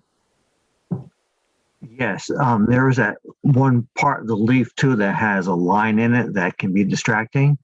I'm almost thinking the whole thing, if it was flipped horizontal, it would look better than having it vertical. I don't think the vertical composition adds to the feeling that the maker is trying to make. Certainly, the color of the flowers in the background is absolutely gorgeous. The green presentation does pull me away from that a little bit as well. And I like to see a little bit more space around it, so it's not quite so centered. That centered feeling also adds to the static feeling of it rather than the peaceful feeling of it. That's why if it was flipped, the whole thing flipped so that the base was the leaf and it was horizontal, it would be a little bit easier to, I think, a little bit more successful. Okay.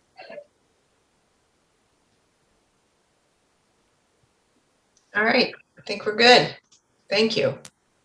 Thank you, you so everybody. much, I'll escape judges. away. That was awesome. And we really, really appreciate the fact that you really did talk a lot today, because we had that open critique category, which we've gotten rave reviews from people that Yeah, are I in think the that's a chat. very cool idea. That worked out really well. I like, yeah. Yeah, I know your time is, worth a lot. And so we really do appreciate everything that you did here. And Thank you for having us. it's on to Yeah, thanks. awards right now. It's great. Yes. Nice to see you. Nice to meet you too, Rosalind. That's the first time judging with you. It was a pleasure. You Thank did very well. Likewise. Thank you. Marianne, we have to choose awards still? They're already chosen, so we're Oh, just they are. going to Okay. announce them. Fine. All right. So, Alright. That's what so you I was want, doing while you guys were doing other things. So okay. So you want us to drop out then? I We're know all you can done? stay if you want to hear, but it's I, up to you. Well, if they're gonna I'm- judge IPC, they need to leave. Yeah. So- Oh, that's right. I'm so I have to sorry. drop out. Sorry about that. But Even it was so nice to have you here and Oh, I thank can't you, wait very to have a kind. drink with you sometime. absolutely, yeah. So all of you who are going to Imaging USA Saturday night at the bar. There's only one bar in Nashville. I'll be there. Excellent. First round's on me. Yes, that's You even there. better. I'll make sure I'm there. Bye bye, everyone. Bye. Bye. bye. All right. Well, thanks, Marietta. Thank you. Nice to meet you, Rosalind. And we're all good to go. Yes, thank All you right. so much. We Thanks so really much. appreciate Take you. care, everybody. All right. Right. Bye. Bye. All right. Good night. Thank you. See Good you. night, Ken. Or afternoon. Afternoon, exactly. yeah. Night, night. All right, let's go and announce the awards. Okay, Joyce, up to you. Okay. We'll do these in the random order that I have them. The best non-member, sorry, for fine arts, landscape, nature is Olin Jones for Rugged Morning Creation. Woo! Yeah. All right. nice. You guys can all The, unmute too, by the way, if you want to cheer. yeah. In the in fine arts, landscape, nature, the best for masters is Charlene Larkin. Woo! Yay, Yeah, Charlene. Charlene, all right. And the best, What though? I'm sorry, what? Joyce. Are you sharing your screen? Because I'm not seeing it. Yeah, we can't see any pictures. Well, that's because I don't have pictures. I'm looking at a spreadsheet. I didn't know I was supposed to be flashing pictures. Oh, So it was for embracing tulips. embracing tulips. Embracing Okay, thank you.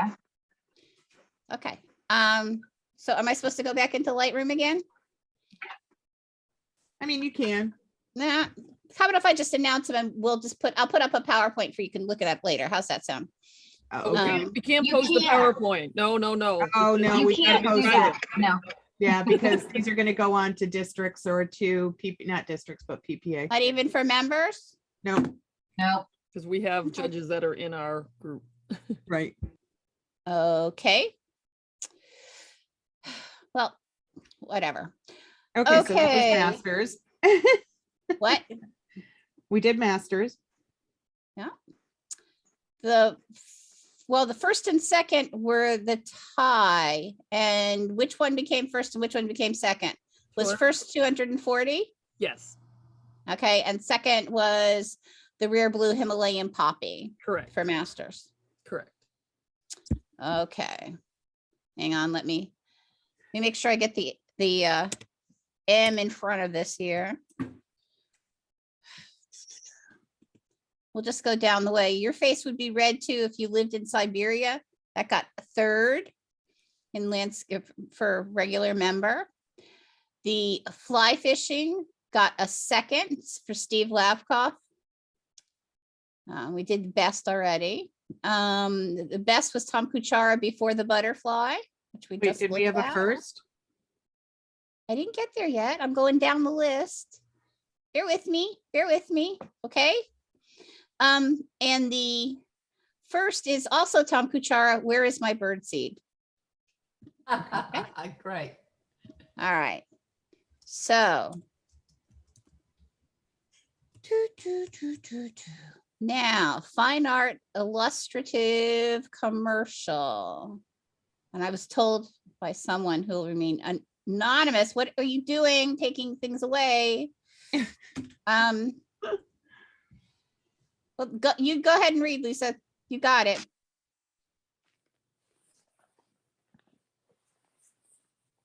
Huh? I don't Get know. what you're Lisa, saying. look it away.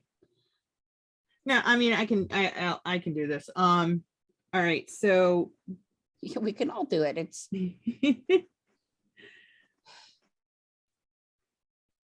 wait, I don't understand. Is this Lisa's spreadsheet or? yeah, your- what I was looking at went away. So Oh.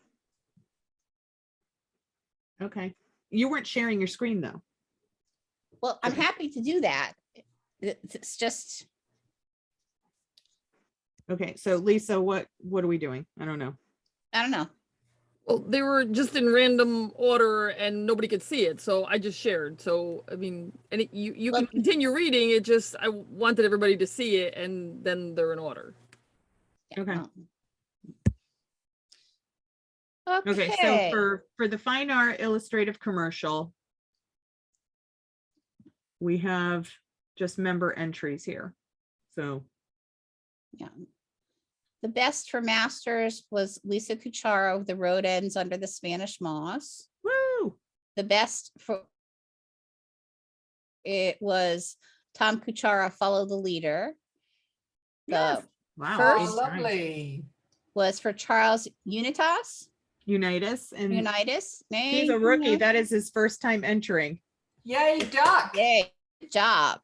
Explorer 323 Final Exploited View. Excellent job. The second place goes to Stephen Labkoff for Recursion. Awesome.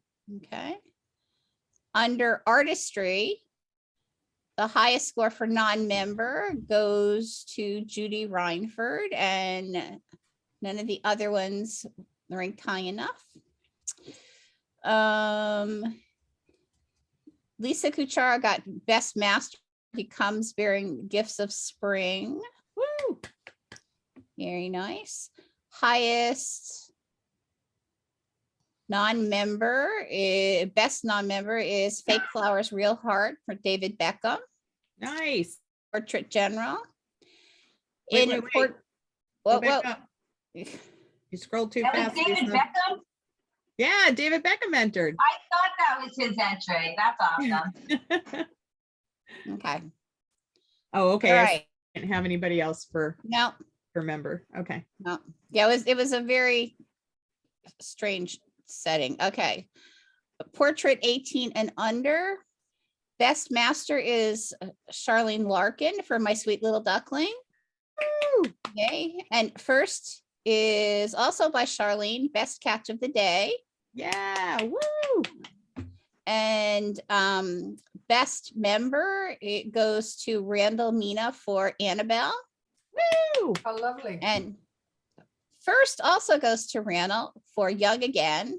Woo! And second goes to Long Live the Queen to Randall again. So three All right. in Portrait Sensational. 18 and under. Nice Good job, job. Randall. Yeah. Like And that. best non-member goes to David Beckham, Kel Surprise. Okay. Yeah.